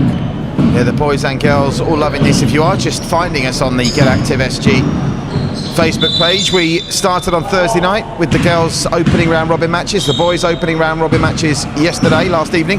Today, the second match is for all, and then on Sunday, tomorrow, they'll play the remaining round robin game. Is Shakor with a lovely play, doubles the lead for Siglap Red. And then we'll know our semi-finalists by around about this time tomorrow. The semi-final slates will be looking very full indeed. The semi-finals next Saturday, and the finals, the grand finals and third, fourth place playoffs next Sunday. They're all playing for some incredible prizes as well. The boys and girls champions will win a year's endorsement from Foot Locker. I'd like to thank Foot Locker, our sponsors, as well as Nike, who put up thousands of dollars of merchandise vouchers for our runners-up. And of course, this event is the brainchild of Get Active SG and Sports Singapore. Marvellous work coming together with Foot Locker in this incredible environment here. This Foot Locker half court in the heart of Orchard Road at Orchard Gateway Mall, as another one goes down and the deficit is halved. Good spin and go there by Wynam Red. Yeah, so as TRM was alluding to, just great to have competitive basketball back, and not just back, 6 days of it in a very professional tournament setting, which can only help the progression of these youngsters in their basketball career path, whether it just be for social, for fun, or the Slingers, or something more, as we saw with Jackson, one of the Hornets players we saw in action earlier, who's headed to the Slingers next season. This is fantastic. I mean, in the time of COVID, and when everyone can't get out, the fact that we are able to bring basketball back in this kind of environment, and in a competitive environment at that, is really good for the players. Shakor on the fade away. Did it drop? Yes, it will. That was an impressive play to open up the 2-point gap once again midway through this first period. Already today we've seen the Hornets go to 2-0. We've seen SBA Blue go 1-1. Some interesting equations and how these groups are going to shake down. Obviously, if you're 3-0, you're going to go through, but I get the feeling in the boys and girls section there's going to be at least one group in each where it's a three-way tie on 2-on-1 as they extend their lead once more. Siglap Red represented by Tan Miguel Giancarlo. That's a fantastic name for a baller, isn't it? It Wearing is. number 3 and 35, worn by Shaka Preya. Wynam Red with Vernon wearing 7 and Thien wearing 6. And at the moment, oh, another one just drops there. In this game, it just goes to show how the basketball gods work. In some of the earlier matches, they look certain to go down and they pop out. And a couple of times here, they looked 1,000,000 to 1 to hit the net, and they drop right in. That must be very frustrating as a basketball player, the basketball gods and how the rim works. You know, all we can do as basketball players is we get our shot mechanics right, and there you go. The basketball will take care of itself. That's what you call good mechanics. That was a marvellous land by Tan Miguel Giancarlo. Now trying to respond, Wynam Red, they need some points on the board now. They trail by 4, they've got one of them back. Nice hook shot by Vernon. Yeah, it is impressive for hook shots. I mean, for small players, for them to be able to do a hook shot like that is really good. Shakor, well, he's got his sights set. That was a little bit unlucky. He gets his own rebound and draws the foul. He'll go to the line to open up that 4-point lead once more. And this period is flown by. We're inside the final minute. It's been non-stop action, blasting buckets, and Shakor Preya will nail that. Didn't even wipe its feet on the way down, and it's a 4-point break. So I wonder at what point Wynam Red will have to start rolling the dice to try and find a 2. That's exactly what they did there from range, but Thien seeing it bounce back out. Here's Carlo again. Shakur's in space if he wants him, doesn't need him. And the lead is now a monstrous 5, 36 seconds to go in the first period. Yeah, that was an open shot for Shakur, but he managed to get around the player and got a good under-basket shot. This is one of those groups that could be very tricky, you know, because Siglap Red will go to 2-0 if they win here. Obviously, Wynam Red will go to 0-2, and they would be eliminated. The other game in Group C, which follows this, DT Sports 1, who are 1-0 against Xinhua, who are 0-1. DT Sports 1 with a very big win against Wynam Red yesterday, only by 13-11. So if you're treating these guys like it's an exact science and you're looking at the score lines and the form lines, you'd say that this bodes well for Siglap's chances of progressing from Group C. And that was a good effort to get one away right on the buzzer. Just wouldn't drop, but Shakor and Giancarlo will be very happy with that first period. Jared. Yes, they would. I mean, they seem to be in control of the game. They're not really taxing themselves. They got a good couple of lucky shots, bounces as well, when they get the baskets. But it does look like they are in a bit of a control for this game right now. So we've seen some big deficits overturned in the second period over the last 3 days in both the boys and the girls section, but 5 points for the way that Shakor and Giancarlo are playing is a very tall order, and the break for half-time probably suits Huainan Red just to try and reset. They showed themselves they've got plenty of ability. Gives us the chance as well, Jiaren, for you to remind everyone about the great role that you're playing in the development of basketball in Singapore. Obviously you're a busy man studying stateside, obviously remotely now in SG with this COVID situation, but you served Singapore with pride on the national stage for 4 years in the early 2000s, then just caught the tail end of your career with the Slingers, and now of course you're trying to pass it down, as it were, or pass it on to the next generation. Yes, I mean, had an amazing journey with the national team, and I've since joined the sports administration side. So I've been involved with the Youth Olympic Games, where basketball 3-on-3 was introduced here. I helped to organize basketball at the SEA Games 2015, and it's just great to see the development and of the players and the number of opportunities that they have right now. That was a bit wide of the mark. They simply have to score first, you fancy, in this second period. Wynam Red, but it's Siglap Red in possession. Fadeaway jumper. I'm not sure the pass was the intention, but it found Shaka anyway, who couldn't put it to bed. So we've had a pointless 40 seconds, in a literal sense, at the start of the second period. Can Wynam come up with the goods here? Might go for the two. This would make the game and the scoreboard interesting. Inside now, looking for the one, being well guarded by Giancarlo, and the shot, when it was forced out of his hands as the shot clock expired, was nowhere near good enough. Now Shakor, Giancarlo, another team, these two, Shakor and Giancarlo, they've got a very good understanding, Jim, right? Yeah, a couple of good footwork over there. It's just a pity they can't finish the ball, but that one, Gwen. Yeah, Giancarlo, and that's their biggest lead of the night so far. They lead by 6, 3:43 to play here at the Foot Locker half court. Still 3 more games to come after this, remember. Still to come, DT Sports 1 against Xinhua HCI. Siglap Blue take on SG Basketball, and SBPHK Hornets Yellow take on Tong Tan. The other Hornets teams, the Blacks, are 2-0 and looking like they'll make the semis, but the Hornets are at last chance saloon after yesterday's desperately disappointing defeat at the hands of SG Basketball Red. Shakor Prayer really impressing today. He's playing better today than he did yesterday, if anything. He's ably supported by Giancarlo to Shakor. No look pass. Doesn't come up with the point it deserves. They should have scored that one. I mean, they were two under the basket, both of them. One of them should have put up a good shot. Possession will switch to Wynam Red, but they're starting to find the clock as their enemy. Less than 3 to go. This needs to drop, and does drop. So is that the start of the comeback trail? Wonderful bucket dropped by Vernon. They now trail by 4, so still a 2-possession game, but there's glimmers of hope, signs of life in the Wynam Red challenge. They needed that badly. They needed that badly. I mean, that was a good-looking shot. I mean, he really went up with confidence, and if he can get one more over here, that would bring them back. Oh! And he did it. And opens it up to 6 points, the gap between the two teams. So one deuce is replied to by another. And the boys in black you're watching here, even though they're called Wynam Red, they need to start getting up with a couple of stops. They need almost here a 4 or 5-0 run inside the next 60 seconds. Another 2 goes down from Siglap, and this game is over. And look at the space that they're leaving for Giancarlo. Yeah, they were worried about the poster, but giving up the 2-point. But I think they have to try all means and ways to get back in the game right now. Very nearly lost that. He did well to control it in the end. Vernon. Shot clock expired. That's criminal when you're trailing by 6 with 1:50 on the clock. And this one is fading away fast for Wynam Red. They'll go to 0-2 if they lose here. They'll all be eliminated. They have to get a stop right now. And if they get a stop, they still might have a chance.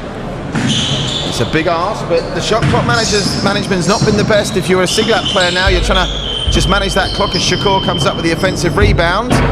My word, nobody seems to want it. Eventually Vernon takes it away. Need a 2. Get a 2! He got it! And they now trail by just 4, but time is against them. 1:20 to play. And the clock keeps on ticking. It only stops a member in this format for a free throw. They need a stop period, an immediate 2 to put pressure on, and that's what you need to do. That's superb basketball by Shakor, and that snuffs out any hope of a comeback Every time they've just looked like they were getting back into it, Siglap, very calmly, coolly, just snuffed out the threat instantaneously. That was really well. A great big shot under pressure, but he seemed really calm when he made the shot. Anything they get now is going to be mere consolation, but they've battled well. They've put themselves in a position to mount the comeback, but when you're getting Shakur and Giancarlo shooting as they have been from a long way out, there's not really much more you can do. Their game inside the key's been very respectable in this second period, but Siglap just too hot to handle at the moment, and they are going to go to 2-0, and will they be the team look that at that. emerges from Group C? Behind the back floater. That was an impressive looking shot over there. Certainly was, and I tell you something, with a bit more urgency, because they're quite cool dudes, these two, aren't they? Quite laid back. With a bit more urgency, they may well have had a shout at becoming the first team to reach 21. The highest scores we've had today so far, 15, scored by DT Sports 2 in the previous matchup. Still to come, 3 games on the slate. DT Sports 1-0 against Xinhua, 0-1. Siglap Blue 1-0 against SG Basketball Red 1-0. That's going to be a highlight game. And we round things up with the final Group D clash. Hornets Yellow who are 0-1 against Tong Huainan 0-1. So there's still 3 great games to come. You'll hear more from Ja Ren, who's doing such wonderful work at Sports Singapore in growing the sport of basketball. And if you want to know how much it's grown, you only have to look at the 32 top-class youngsters across boys and girls age group categories that are representing Singapore, flying the flag for sport in the Lion City State here at the Foot Locker half court at Orchard Gateway. Still 3 games to come tonight. Don't forget, we're with you Sunday from 10 a.m. till 5 p.m. with the final batch of round robin matches before we return here next weekend for our semi-finals on Saturday and our grand finals on Sunday. Reagan Lee will take over when you come back to see DT Sports 1 take on Xinhua HCI.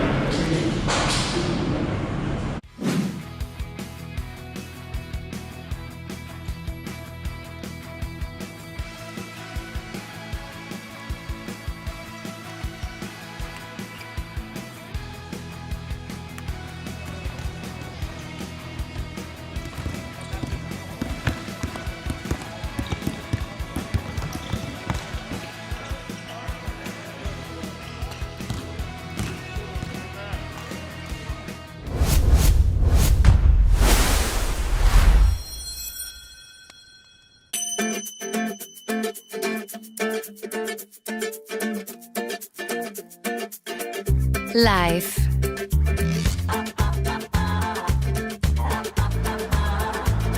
Is it about looking perfect? Eating perfect? Or is it simply about trying? A little at a time.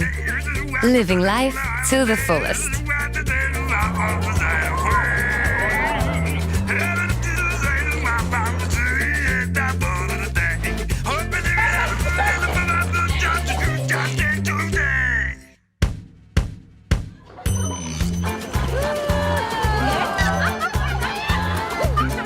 So that at the end of the day, we can tell ourselves, I'm doing a little better today than I did yesterday.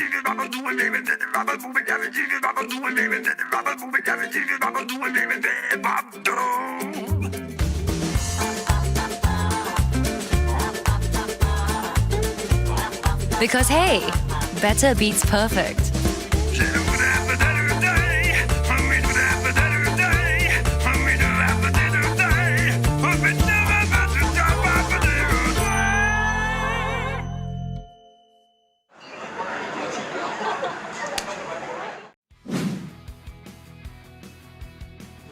Elliott in the corner as they spread it. Alexander, fingertip through the basket.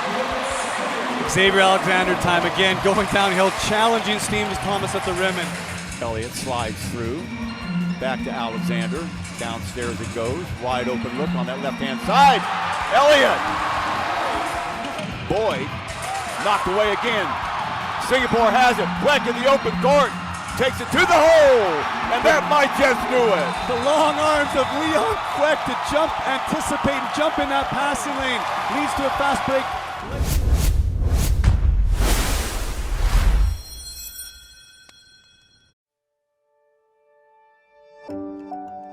With Active Health, there are so many ways to kickstart your journey. So really, why not make the choice to enjoy active living?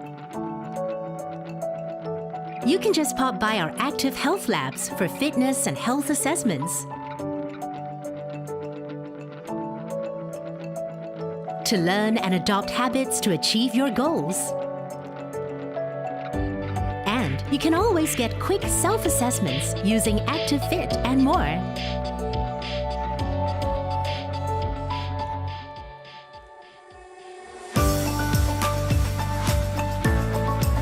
You're also welcome to connect with us at our events. Our family of sport champions and experts will be here to guide you.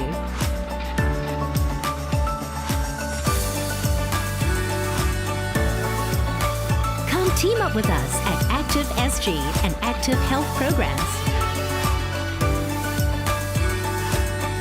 There are plenty of interest groups for all ages, as well as spaces to explore and get together.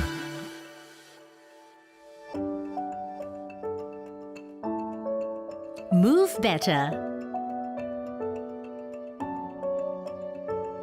Eat better.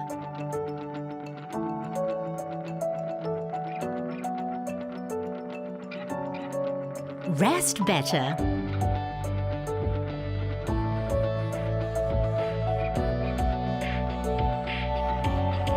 Assess your fitness and health.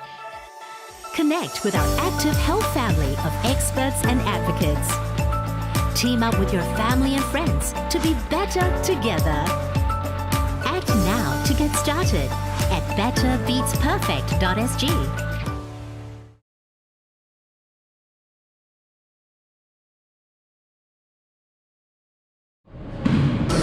Welcome back to 2v2 Basketball Tournament brought to you by Foot Locker, the leading global destination for specialty and athletic footwear. We are here in Asia's biggest store, 5 levels.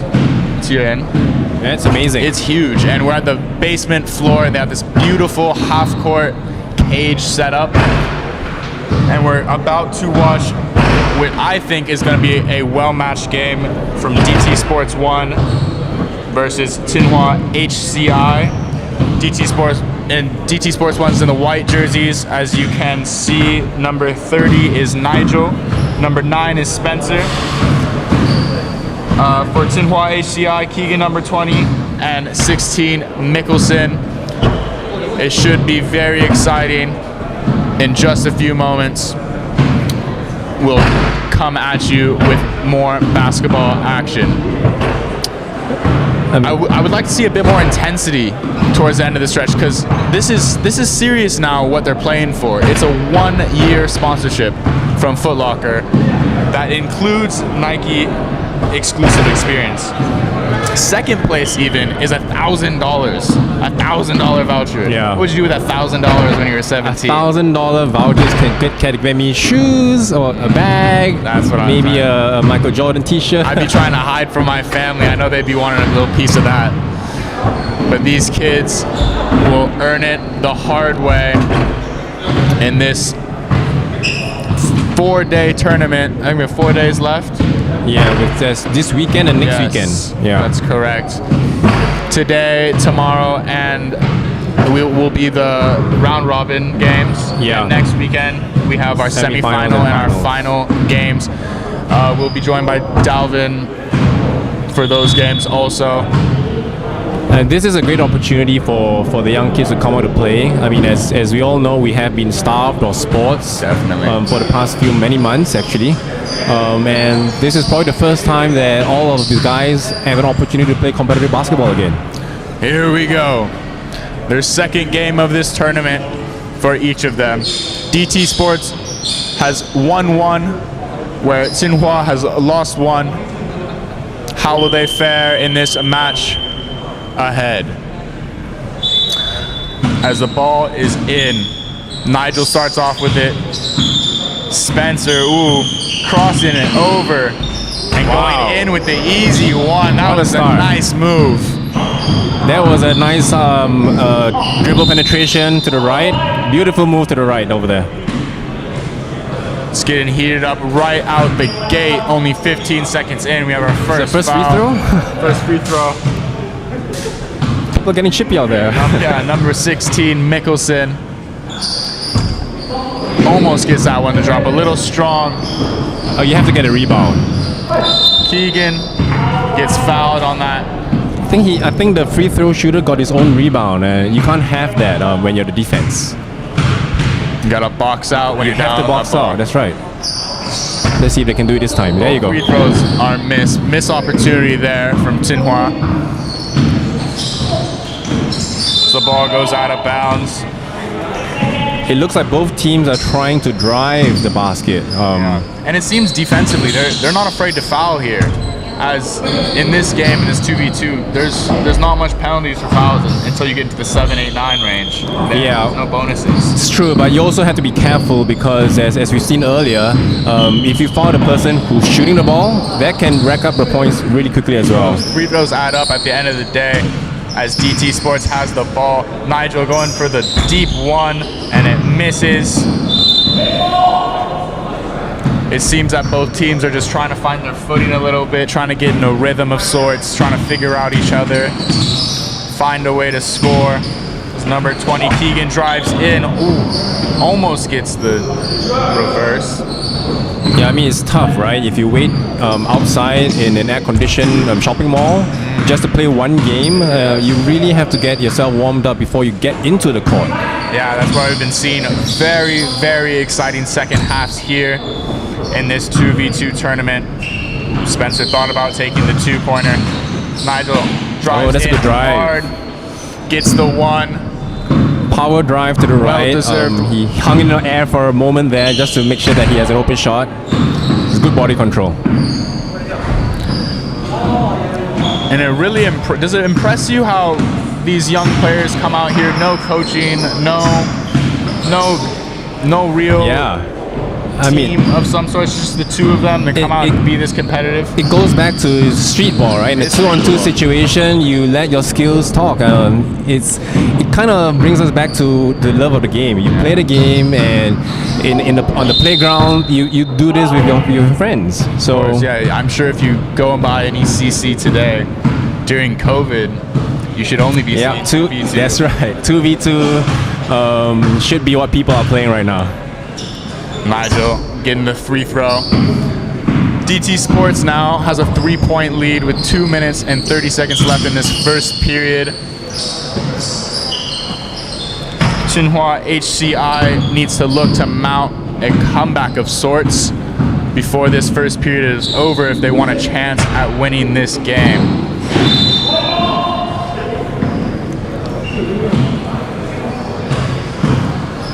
Yeah, I wonder how tired the players feel because they just played yesterday, and they're gonna play tomorrow again. So, and they're not out here training during COVID, so the stamina is gonna be a huge.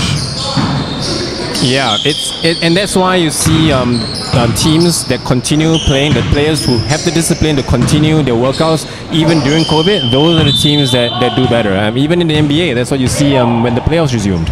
I hope these young players take the time to take care of their bodies. They need to learn young that it's not going to last forever. Oh yeah, it definitely doesn't last forever. I can attest to that. Number 16, 𝐓𝐇𝐄 here with the ball. Going against Spencer, feeling him out.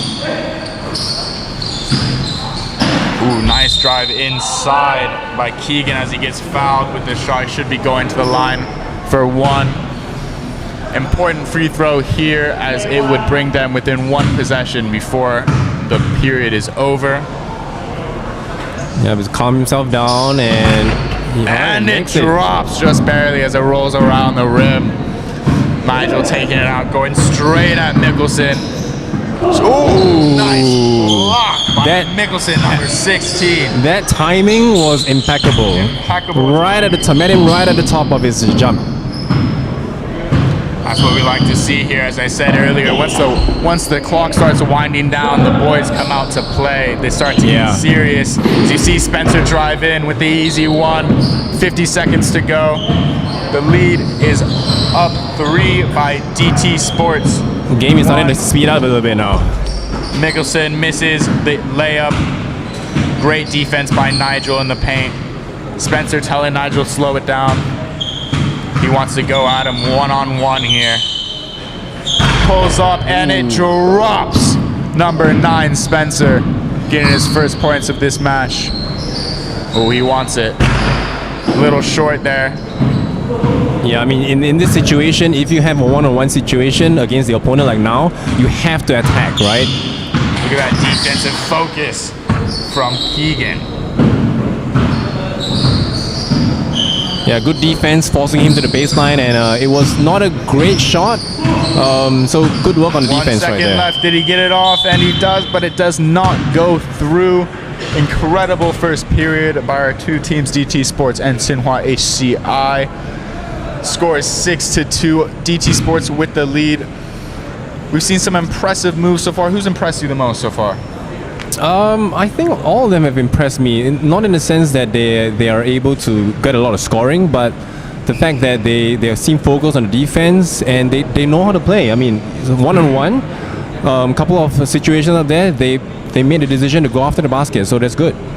I'd like to see a little bit of draw and dumping in the next period. You know, use your teammate a little bit. Yes, on yes. that.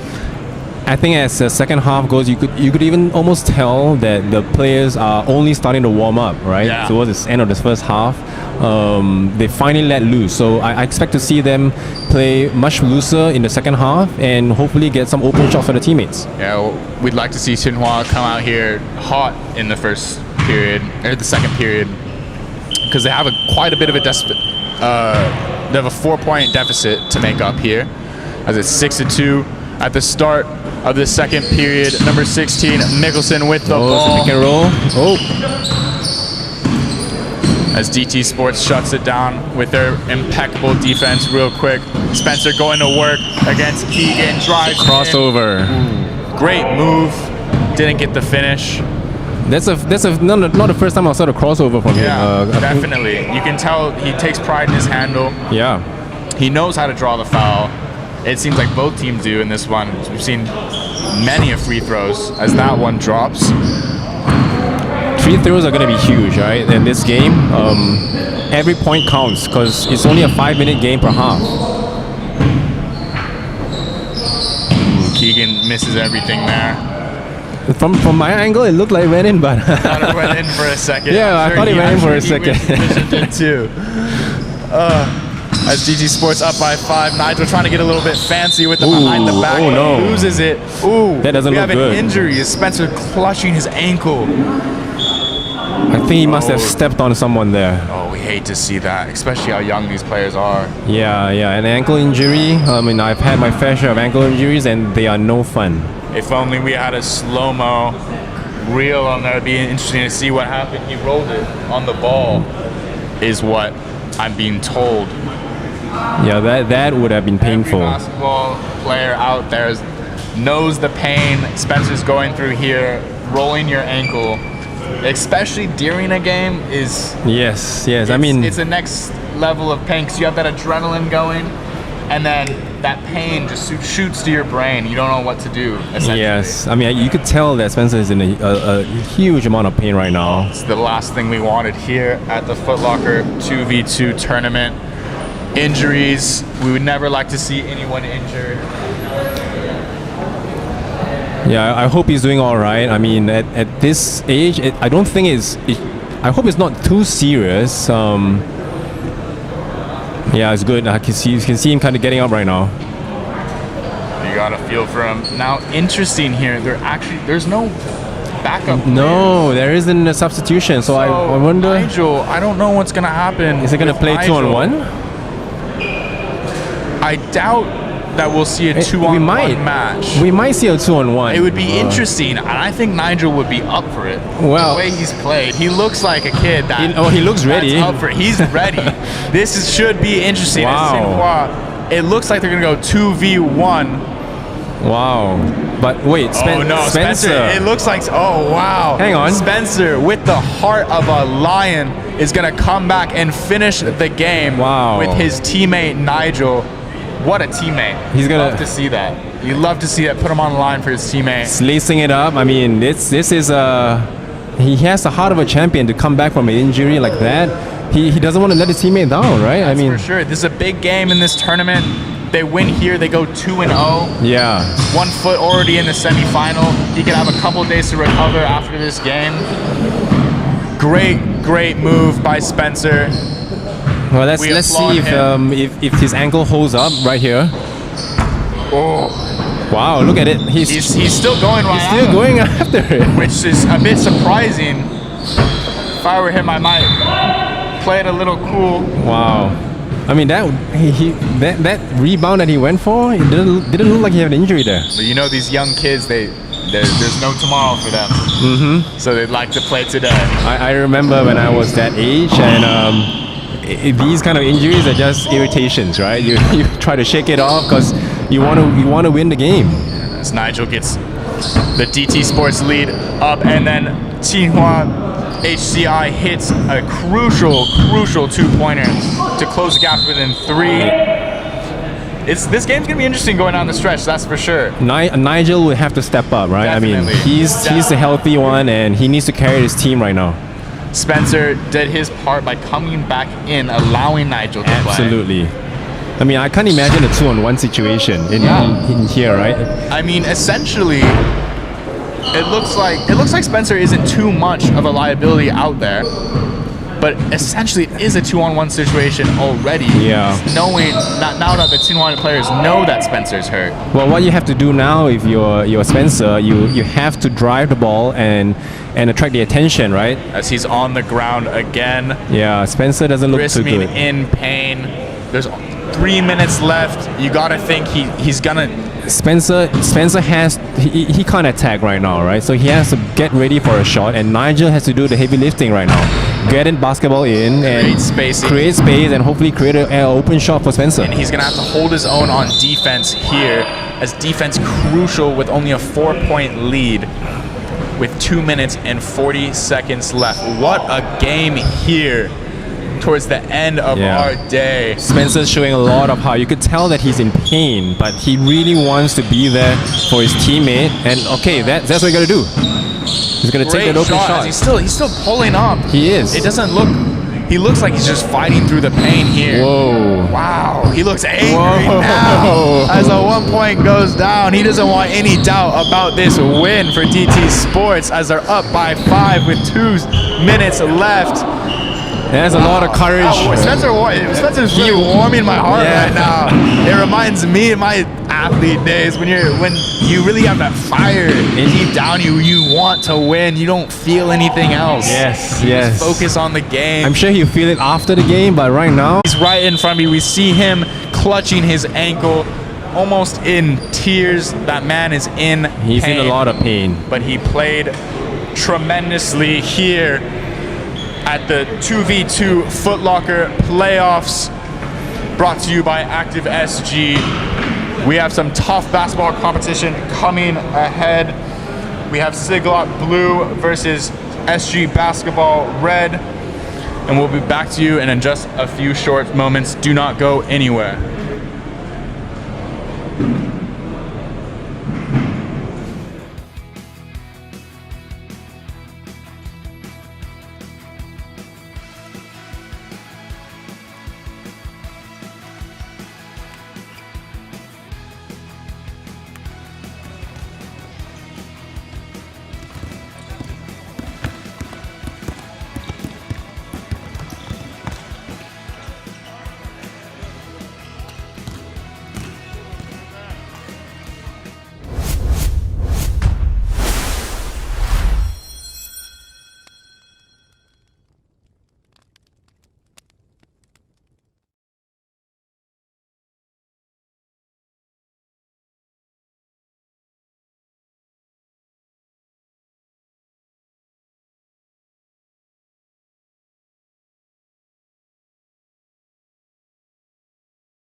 Life.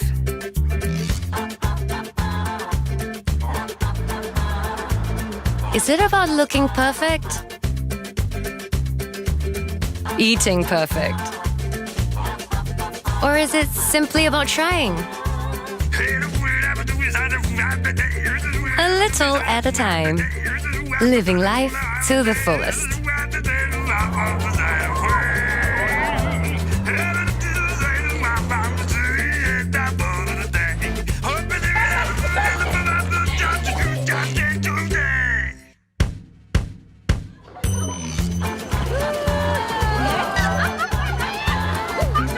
So that at the end of the day, we can tell ourselves, I'm doing a little better today than I did yesterday.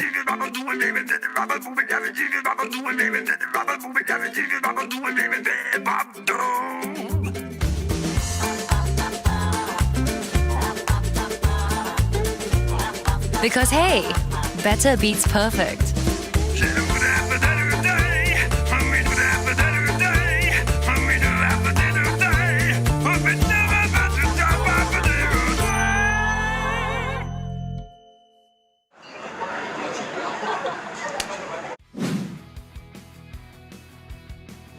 Elliott in the corner as they spread it. Alexander, fingertip through the basket. Xavier Alexander time again, going downhill, challenging Steam Thomas at the rim. And Elliott slides through, back to Alexander. Downstairs it goes, wide open look on that left-hand side. Elliott! Boyd knocked away again. Singapore has it. Fleck in the open court. Takes it to the hole, and that might just do it. the long arms of 𝐓𝐇𝐄 to jump, anticipate, and jump in that passing lane leads to a fast break.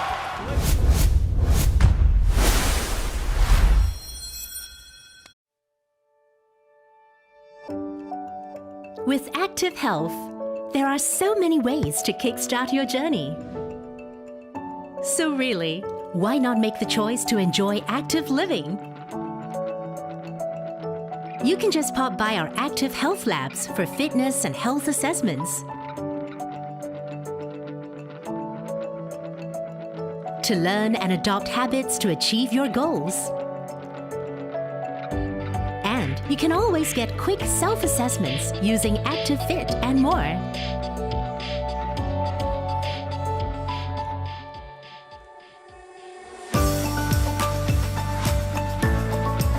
You're also welcome to connect with us at our events. Our family of sport champions and experts will be here to guide you.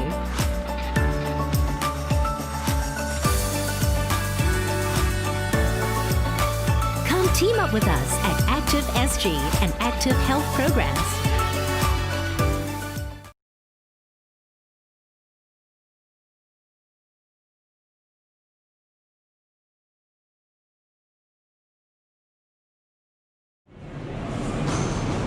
Hello and welcome, ladies and gentlemen. We are back at the 2v2 playoffs here in Orchard Road. I'm joined by Tien, and we are here to watch Siglap Blue take on Singapore Basketball Red in just a few moments. Singapore Basketball starting off with the ball, as they all seem to be wearing black today. Yeah, no numbers. Dressed for the funeral. It's scary out there. Two big boys for Singapore Basketball. Ooh, that looked like a push Yeah, off. they have some meat on them. They do. As maybe he can exploit this mismatch with Cheyenne for Singapore Basketball. But Cheyenne looking extremely skilled, driving past. Yeah, and in this case, you can see a mismatch, right? So hopefully you can use the speed and overcome the strength that the other team has.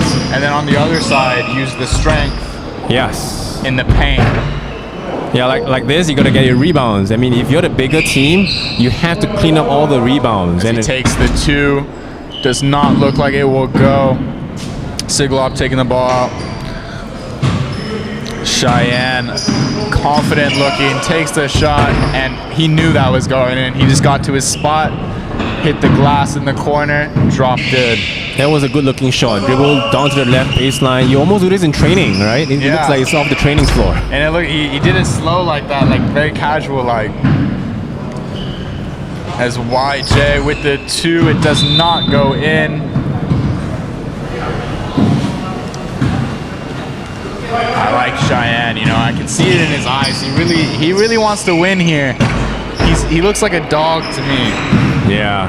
Probably the smallest player on the court right now, but I mean, if you're the smallest player on the court, you should be the quickest, and you know, he needs to. Nice pass inside. Very nice pass. You can tell he's a veteran to the 2-man game for sure. He squeezed there right in. That was a tight window to squeeze the ball in. As YJ with the free throw misses, but gets his own rebound. We've seen a lot of that today. No one's boxing out on free throws, it seems. So Cheyenne gets the 2, good looking shot, but a bit strong. Gets his own rebound and 1 down in the paint. Wow. Cheyenne, great looking basketball player. A lot of heart. I mean, he's the smallest guy out there on the floor. So for him to get the rebound in traffic and the putback, it's amazing. I think you can tell he carries himself with a little bit of swagger. He has a little bit of a chip on his shoulder. You can see that intensity he brings to his defensive side, as he won't let him get any easy shots. As SG Basketball's Victor misses that shot there.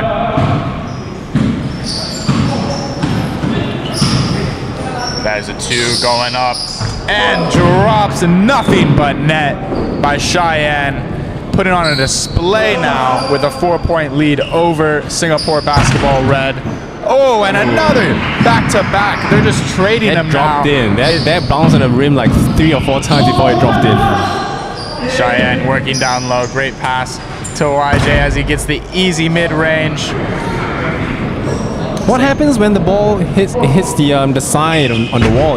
That's an out of bounds, right? So I've been seeing the ref actually call. There's actually lines on the side, and he's calling the wall and the lines. It seems like. So these boys definitely are put in a tight space. There's nowhere to hide. Yeah. They just need to perform, it looks like, and try to space the floor as well as they can in this small area. I think it helps because it's just 2-on-2, so you still can do the spacing, but I must say it does look a bit tight. I've never played on this court, but it certainly looks very enticing. Yeah, Cheyenne a bit confused as he saw there, as he gave the ball up while he was checking the ball to the Singapore basketball team. Oh, he puts another 2 up confidently. This kid plays with a bit of swagger, you can see, with his head right in the face of Victor, daring him to shoot as he misses. I mean, they're taking, SG Basketball is taking an awful lot of 2-point shots, not open, so I wonder what the strategy there is. Siglap bringing 2 very strong teams to this tournament. As we saw Giancarlo and his teammate play before, Siglap's got to be one of the favorites here to win.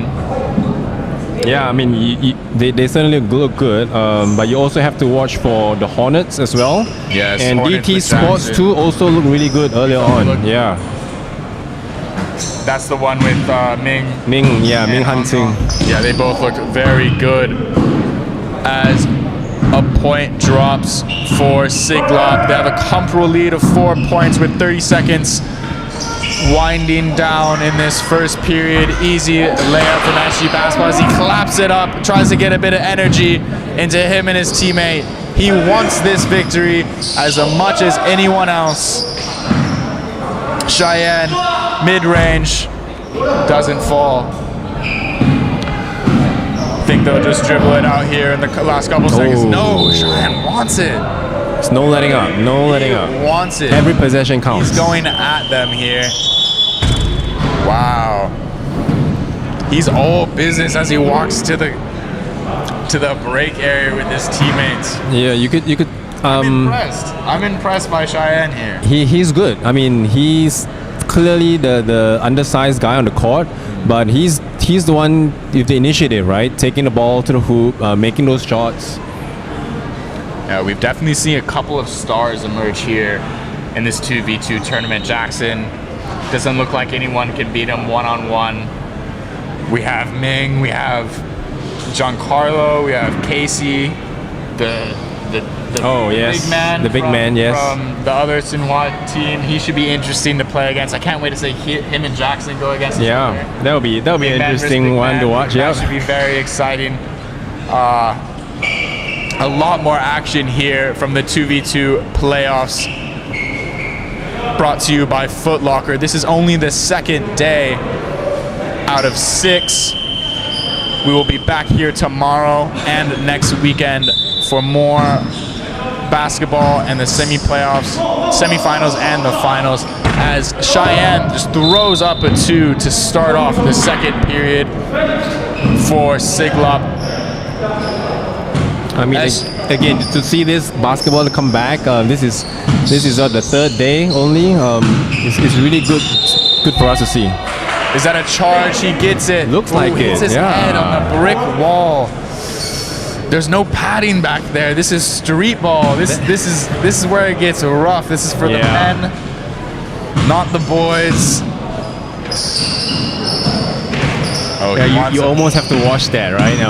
There's an offensive foul and there's only the padding on the post. On the post, yeah, that's a brick right. wall behind That's a brick wall behind. That's not fake. So Cheyenne surely in a bit of pain there as he turns on his defense. Their defense, Siglap, is really impressing me so far. There's a shot clock violation as well. Yeah, they seem to be really pestering them, really getting in their face, not letting them shoot 2s, not letting them freely go around the court as Cheyenne puts a 2 that does not fall. Good looking shot though. I mean, SG Basketball, they have to play to their strengths. They clearly have the size advantage, but you can't really drive to the basket while your teammate is right underneath. I mean, As you saw that there, Victor almost a bit timid to use his strength and size against Cheyenne, which he should not shy away from. He's a much, much bigger player. He really needs to exploit that as he takes the 2 and it falls. Oh wow, good thing I didn't say. I was gonna say that was an ill. I thought that was a bad decision, but it paid off for him. when the ball goes in, everything's good. As Siglap only has a 2-point lead here. Somehow it seems as if they were been dominating this game, but not on the scoreboard apparently. Oh, that's a good move. It's getting tight here as the lead only up to 1. That's what you gotta do. Looking to score some more for Siglap as he drives in, misses the layup. I thought it was a foul. I also thought I thought he almost tripped up a little bit. Could be. I don't know what happened there. Ooh, great defense from Cheyenne as he gets a little piece of that and gets the 2. Will it fall? It does not. As only a slim lead for Siglap hangs with 2 minutes and 30 seconds left in the game. They're really looking for the 2s, but it does not fall. That's a foul. Young Jen picking up the blocking foul. Wow, that was on the way back to the line. Yeah, he looked a bit lazy with that defense over there, and he just stuck his hand in. Cheyenne with the mid-range that's going in 10 out of 10 times. He looked very confident in that shot as he sizes up his opponent on defense. Singapore basketball drives in, but does not make it. But you got to do that. I mean, you against a smaller guy, use your strength, bring it into the basket, and try to get an easy shot. They seem to just be throwing up 2s. I'd like to see them back him down a little bit. Yeah, maybe I mean, draw and dump. And it's not even that they're down that much.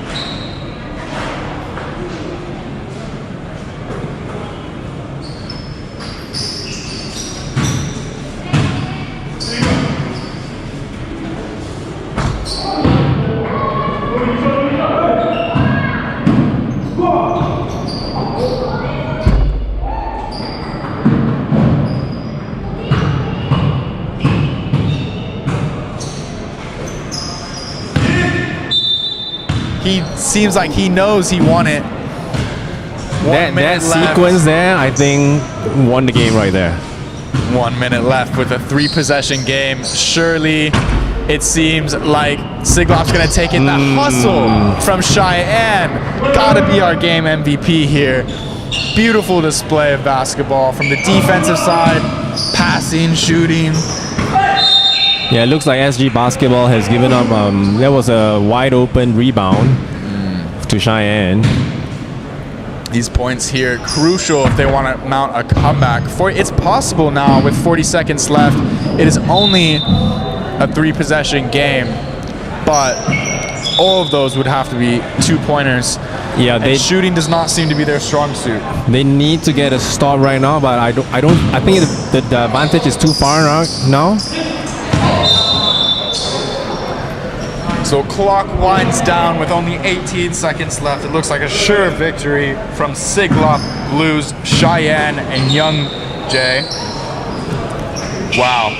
Victor and Benjamin have some work to do as they fall to 1-1. Siglap Blue goes to 2-0 as they seemingly have made their way to the semis. Beautiful display of basketball. Next up in our final game of the day, we have the Hornets Yellow versus Tong 2, which should be an exciting one. Do not go anywhere. We will be back in just a sec.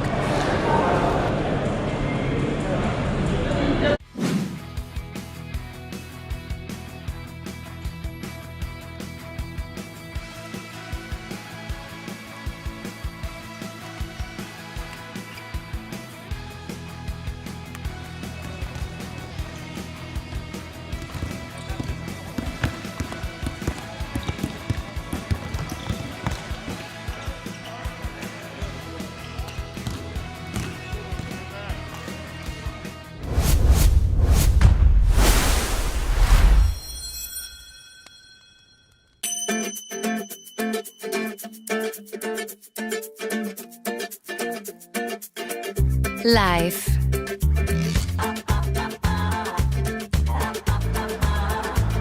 Is it about looking perfect? Eating perfect? Or is it simply about trying? A little at a time. Living life to the fullest.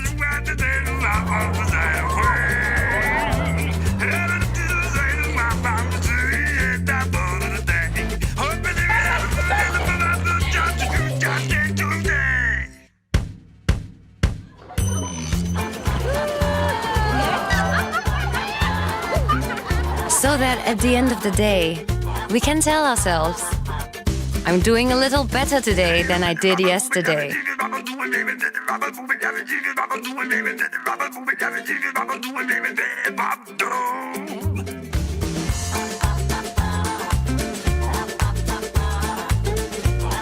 Because hey, better beats perfect.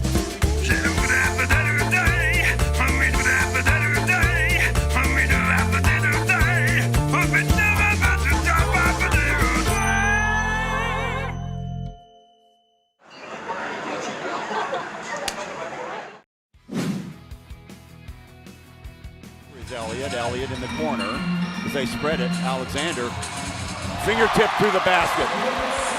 Xavier Alexander time again, going downhill, challenging Steven Thomas at the rim. And Elliott slides through, back to Alexander. Downstairs it goes, wide open look on that left-hand side. Elliott! Boyd knocked away again. Singapore has it. Fleck in the open court. Takes it to the hole, and that might just do it. the long arms of 𝐓𝐇𝐄 to jump, anticipate, and jump in that passing lane leads to a fast break.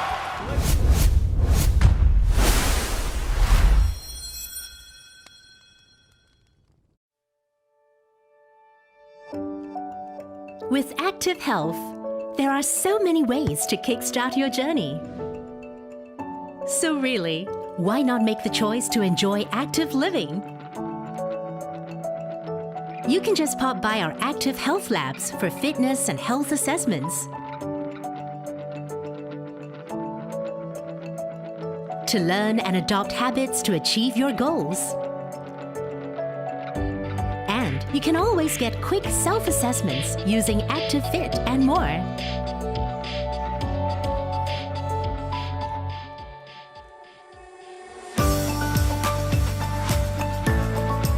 You're also welcome to connect with us at our events. Our family of sport champions and experts will be here to guide you.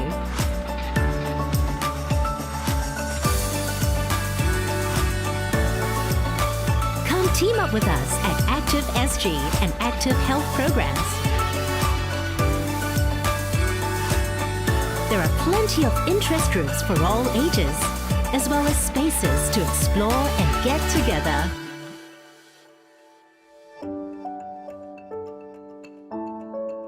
Move better.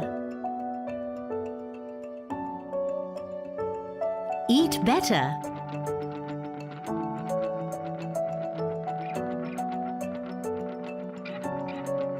Rest better.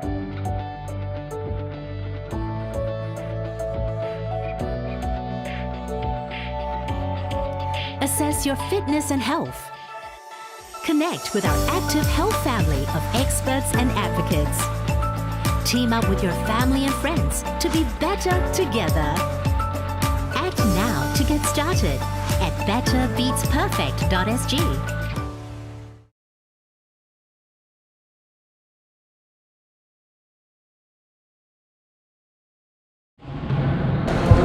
Welcome to the end of our day. We have our final game, the Hornets Yellow versus Tong 2. We saw 𝐓𝐇𝐄 just then take Spencer's jersey, the DT Sports player that got injured earlier. I think he just forgot his jersey. To be honest, I don't know if he's trying to pay some sort of respect to the man, but he looks great nevertheless. That is not Spencer. They look quite similar, but that is actually 𝐓𝐇𝐄 from the Hornets Yellow team. Should be an exciting one coming up at our Foot Locker 2v2 tournament here on Orchard Road, brought to you by ActiveSG and in partnership with One Place Sports. I'm here with Tiren. You do a lot with the ABL, correct? Yeah, the ASEAN Basketball League, that's something that the Slingers play in. Yes. I mean, I've been a fan of the Slingers since they started playing in Singapore. I mean, I almost wanted to join it full What about time. basketball? What brought you to basketball? Well, basketball is at that point in time when I was in school, I wanted to play basketball. You were just tall. I wasn't tall actually. You weren't? In primary school, I was not tall, but I wanted to play. And when I went to the basketball court at my school, I couldn't play because the people in the team would just play amongst themselves, and No one invited. I mean, I tried to invite myself, but it didn't quite work out. But in secondary school, that's when my growth spurt came, and I managed to start playing then. What made you fall in love with the game? Because I'm sure at that time, the NBA was still a huge thing. But Yes, it was. I mean, at that time, we could only watch one game per week, and I remember it was a Saturday morning. Yeah. It was the Detroit Pistons, Bad Boys, Showtime wow. Lakers. That was the golden time. era of the NBA. Yeah, that was when I fell in love with the game, and the San Antonio Spurs, David Robinson, that was my favorite player back then. I'm sure these young kids here, as the game gets underway, they have a whole different set of stars that they look up to, with LeBron James and Tim Duncan and Kobe, rest in peace. Yeah, it's a different game. I mean, now it's a lot of three-point shooting, a lot of run and gun, a lot more one-on-one play as well. But back then, it was badly inside. And I don't know if I'm wrong here, but it seems after the Jeremy Lin phenomena, basketball saw a little bit of a spike here in Asia overall. For sure. Just to see someone that looks like us in the NBA did so much to the sport. Those couple of weeks that he had in New York where Linsanity happened, that got a lot of attention to the fact that, you know, Asians can play in the NBA, and he really showed the way. And so you have a lot of young boys that who try to emulate These that. kids here, I'm sure they were young boys when it was happening, and I'm sure they see and they dream to be in that position. And you were saying that one of these players was actually in the junior NBA development program. Yeah, I believe is Prasan. I kind of recognize him from Tong Huai. Number 7 there. Yes, for the, number 7 for Tong Huai too. And the black jersey. yeah, I mean we had a lot of kids come through the junior NBA program that was organized by ActiveSG a couple of years back, and many of these kids I saw them today, and so it's good to know that the kids continue to play and are now able to do so at a high level. For sure, as the Hornets put up a shot. That was Desmond, number 11 in white, in the camera there. Look at his handsome face. I think you smiled there when you said that. I wish they could hear me a bit.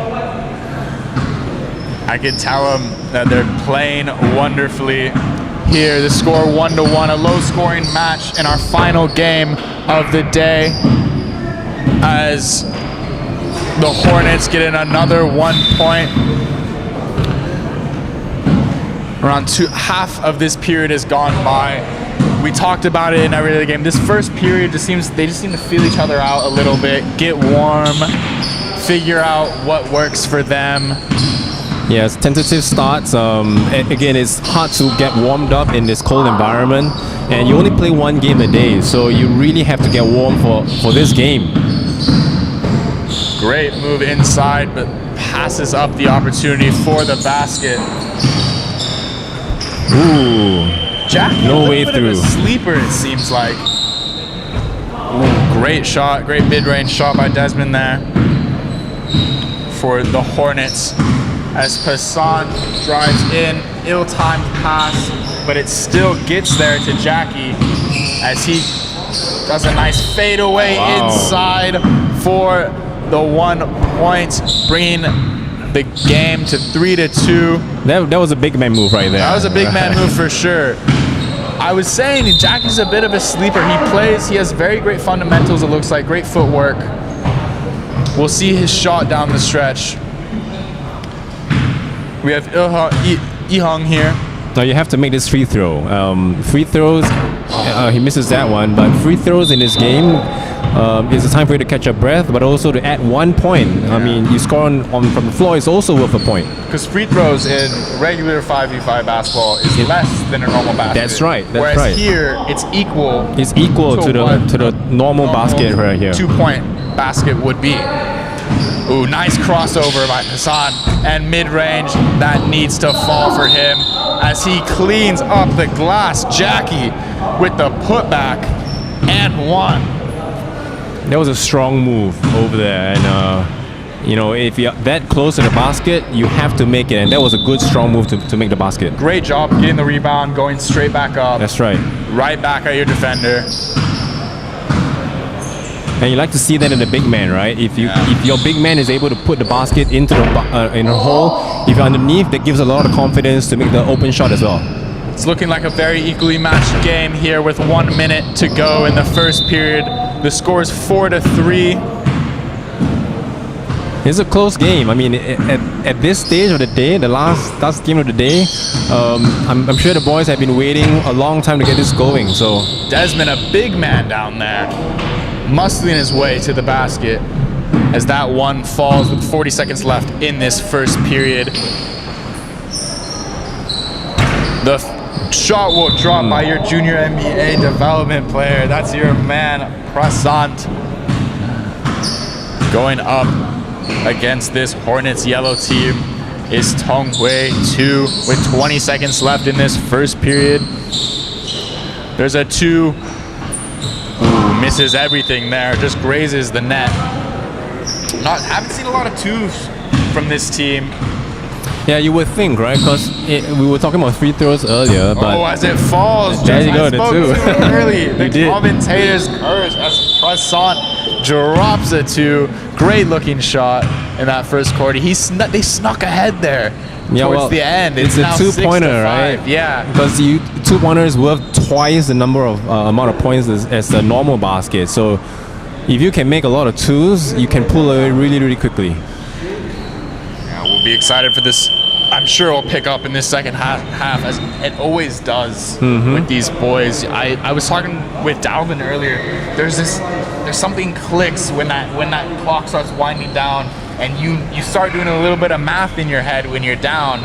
How many possessions am I gonna get? How many points do I need? How many seconds are left? And really, the ones that do it best, they just go and they just win. They call it the Mamba mentality. You almost go into a zone where you shut everything else out. It's you, the ball, and the basket, right? We've seen a couple players do that today. Jackson, in his game, you saw it. Yeah. Towards the end of the game, he knew he wanted the ball. He wanted to end it. He drew that foul for the 2-point, put those 2 free throws in to win the game earlier today. As we start our second period, Prasad with the ball, hitting that clutch 2 nice at runner. the end of the period, gets the nice left-handed layup, I might add. Now let's see if they can pull away right now. With throwing up 2s. Prasad, nice rebound. It's getting a little bit chippy inside. Yeah, it is. Great crossover. Ooh. Oh, was it an elbow? Oh, they're calling it a travel. Oh. That was a tough move. Great call by a referee. Great eyes. Good drive. Oh, that's a good move by Jackie. There's a slight push on the right arm, but Croissant looking to close this game out as they have the lead 8-5 now. Tong Wei 2 leading this Hornets yellow team by 3 in the second period with only 4 minutes left to go in our entire day. This is it, folks. This is the last game of the day. What will happen? We have Tong Wei. Both these teams have not won a game yet in this tournament. So I know both of them are looking for that first victory. Oh, they'll be hungry then to get this one. Essentially keep them in the tournament, because if you go down 2 games, it's going to be very hard to work your way back up. I think you're effectively out if you lose 2 in this tournament. So they really need to get this game. No one wants to lose 2 here as the game getting closer, 6-9 with 3 minutes left. Tong Wei 2 up by just 2 possessions. As Prasant, their leading scorer, misses the easy layup. He wants that one back for sure. Just wide open as a 2 goes up from Desmond. Did he get a foul on that one? It looked like a foul, yeah. 2 shots. These are crucial shots here as they'll bring him within 1 point of the lead. First one. Oh, that looked good. Great focus. As now it is only a 1 possession game. 3 minutes left to go. Oof. Wanted that one. Did not get it to. As Jackie drives in, great defense by Desmond. He seems to be turning on the heat a little bit as he backs down Jackie, and he will not be denied in the paint. That is a big boy right there. Ooh, I think that was Prasant in the corner, dropping the easy mid-range 1. It is now 10-8. Tong Wei still up by 2 with 2 minutes left. 2 in the air. Nothing. Prasant wants it all. Taking 𝐓𝐇𝐄 to the basket. And he makes it. That's a beautiful move. Nice. Wow, great confidence from the man. Prasant, good ball movement here. It's yellow, but they do not get it to fall. He got lucky. He should have went back on defense, but he got lucky over there that they missed. Definitely. Defensively, this Tong Wei team seems to be struggling a bit. Scoring, they have no problem. but defensively, they just don't seem to be able to stop this Hornets yellow team. It doesn't matter though, because Tong Wai's Prasant is on fire from 2 range now. Yeah, it seems like they're trying to see who can score more in this game. They're pulling away a little bit with a 4-point lead Tong Wai has over the Hornets yellow team. Desmond and 𝐓𝐇𝐄 only have a minute to overcome this deficit of 4 points in our final game. A 2 is up, misses everything there. It's turning into a shootout right now, so to see who can make the It's getting a 2-point little shots. bit desperate. I'd like to see them just go in for maybe a couple, maybe try and draw a foul, go in for a couple easy ones. I mean, they have a minute, so they don't have to take it all back at once. Oh, he wanted to keep that in bounds, I'm sure, as the ball will actually end up back in Tong Wai's hands, as they have the ability to wind the clock down a little bit here with a 4-point lead in the second quarter. Scoring the points, it seems like I can call it now. Do you think I can confidently say Tong Wai might have gotten their first victory here in this tournament? I think with that 2 from Prasant, it seals it for the day. 20 seconds left. Tong Wai's up by 7 points with only 20 seconds left. It looks like he wants to go for 21. It is all over as Tong Wai will move to 1-1, and the Hornets will fall 2 games down. Desmond throws up the final shots, and there we are, ladies and gentlemen. That is a final game for our broadcast today and our 2v2 Foot Locker tournament here on Orchard Road, presented to you by ActiveSG and One Play Sports. We've seen some incredible basketball today. We've seen some standouts. We have. That we'll be excited to watch. We have an injury that we'll be watching on. We need to watch that injury. I mean, Spencer really played well. I talked with Spencer. He said he heard a little bit of a pop. Okay. And then he said he'll wait and see how he feels and to play tomorrow. And I whispered to him, I was like, just play. I said, just play. Well, hopefully he recovers overnight, gets some good rest, and hopefully he can come back tomorrow and play a good game. We'll update you with that development of that story later on. Right now, we're going to go through the scores for today. We have Wynam White losing to SBA Blue. We have Xinhua NJC just narrowly losing to Tong Wai Team 1. We have SBPHK Hornets Black, that's Jackson's team, with the 2-point victory over SBA Red. SG Basketball Blue falling to DT Sports 2. Siglap Red easily beating Wynam Red. DT Sports 1 with the sure victory over Xinhua HCI. Siglap Blue beating SG Basketball Red, and the Hornets Yellow falling to Tong Wai Team 2 was the game you just watched. It's been an incredible day. We've been here since 10 a.m. at the Foot Locker 2v2 cage at the B2 of this new Foot Locker store. It's an incredible store. I hope that all of you can come down, take a look. This court will actually be open for playing post-COVID. You can register online, anyone. Nice. You can reserve a time slot here to play at this beautiful venue. We'd like to thank ActiveSG and the Singapore Slingers for everything they've done today when bringing this beautiful, beautiful event together. It's great to see basketball back in Singapore. It is great. It is great. I mean, bringing it back in the heart of Orchard Road with all the young kids who have been dying to play, I'm sure, and with a great sponsorships and prizes as well. I mean, for the kids, if I were a kid right now, I will be signing up and trying to get myself in to win the game. That's for sure. Now, tomorrow we have another day of group play that will turn out to be very interesting, because this will decide who makes it to the semifinals. We have a couple of teams that are 2-0, won 2 games that seem that they have a sure path to the semifinals. We have a number of teams that are 1-1. Those are the ones that we'll be looking for tomorrow that will narrowly enter the semifinals. It will be interesting. I would love to see all of you back here tomorrow at 10 a.m. for our girls basketball roundtable. My name is Reagan Lee. This is T-Ren, and we had loved the pleasure of talking to you today. Thank you so much. Have a great rest of your Saturday, and good night.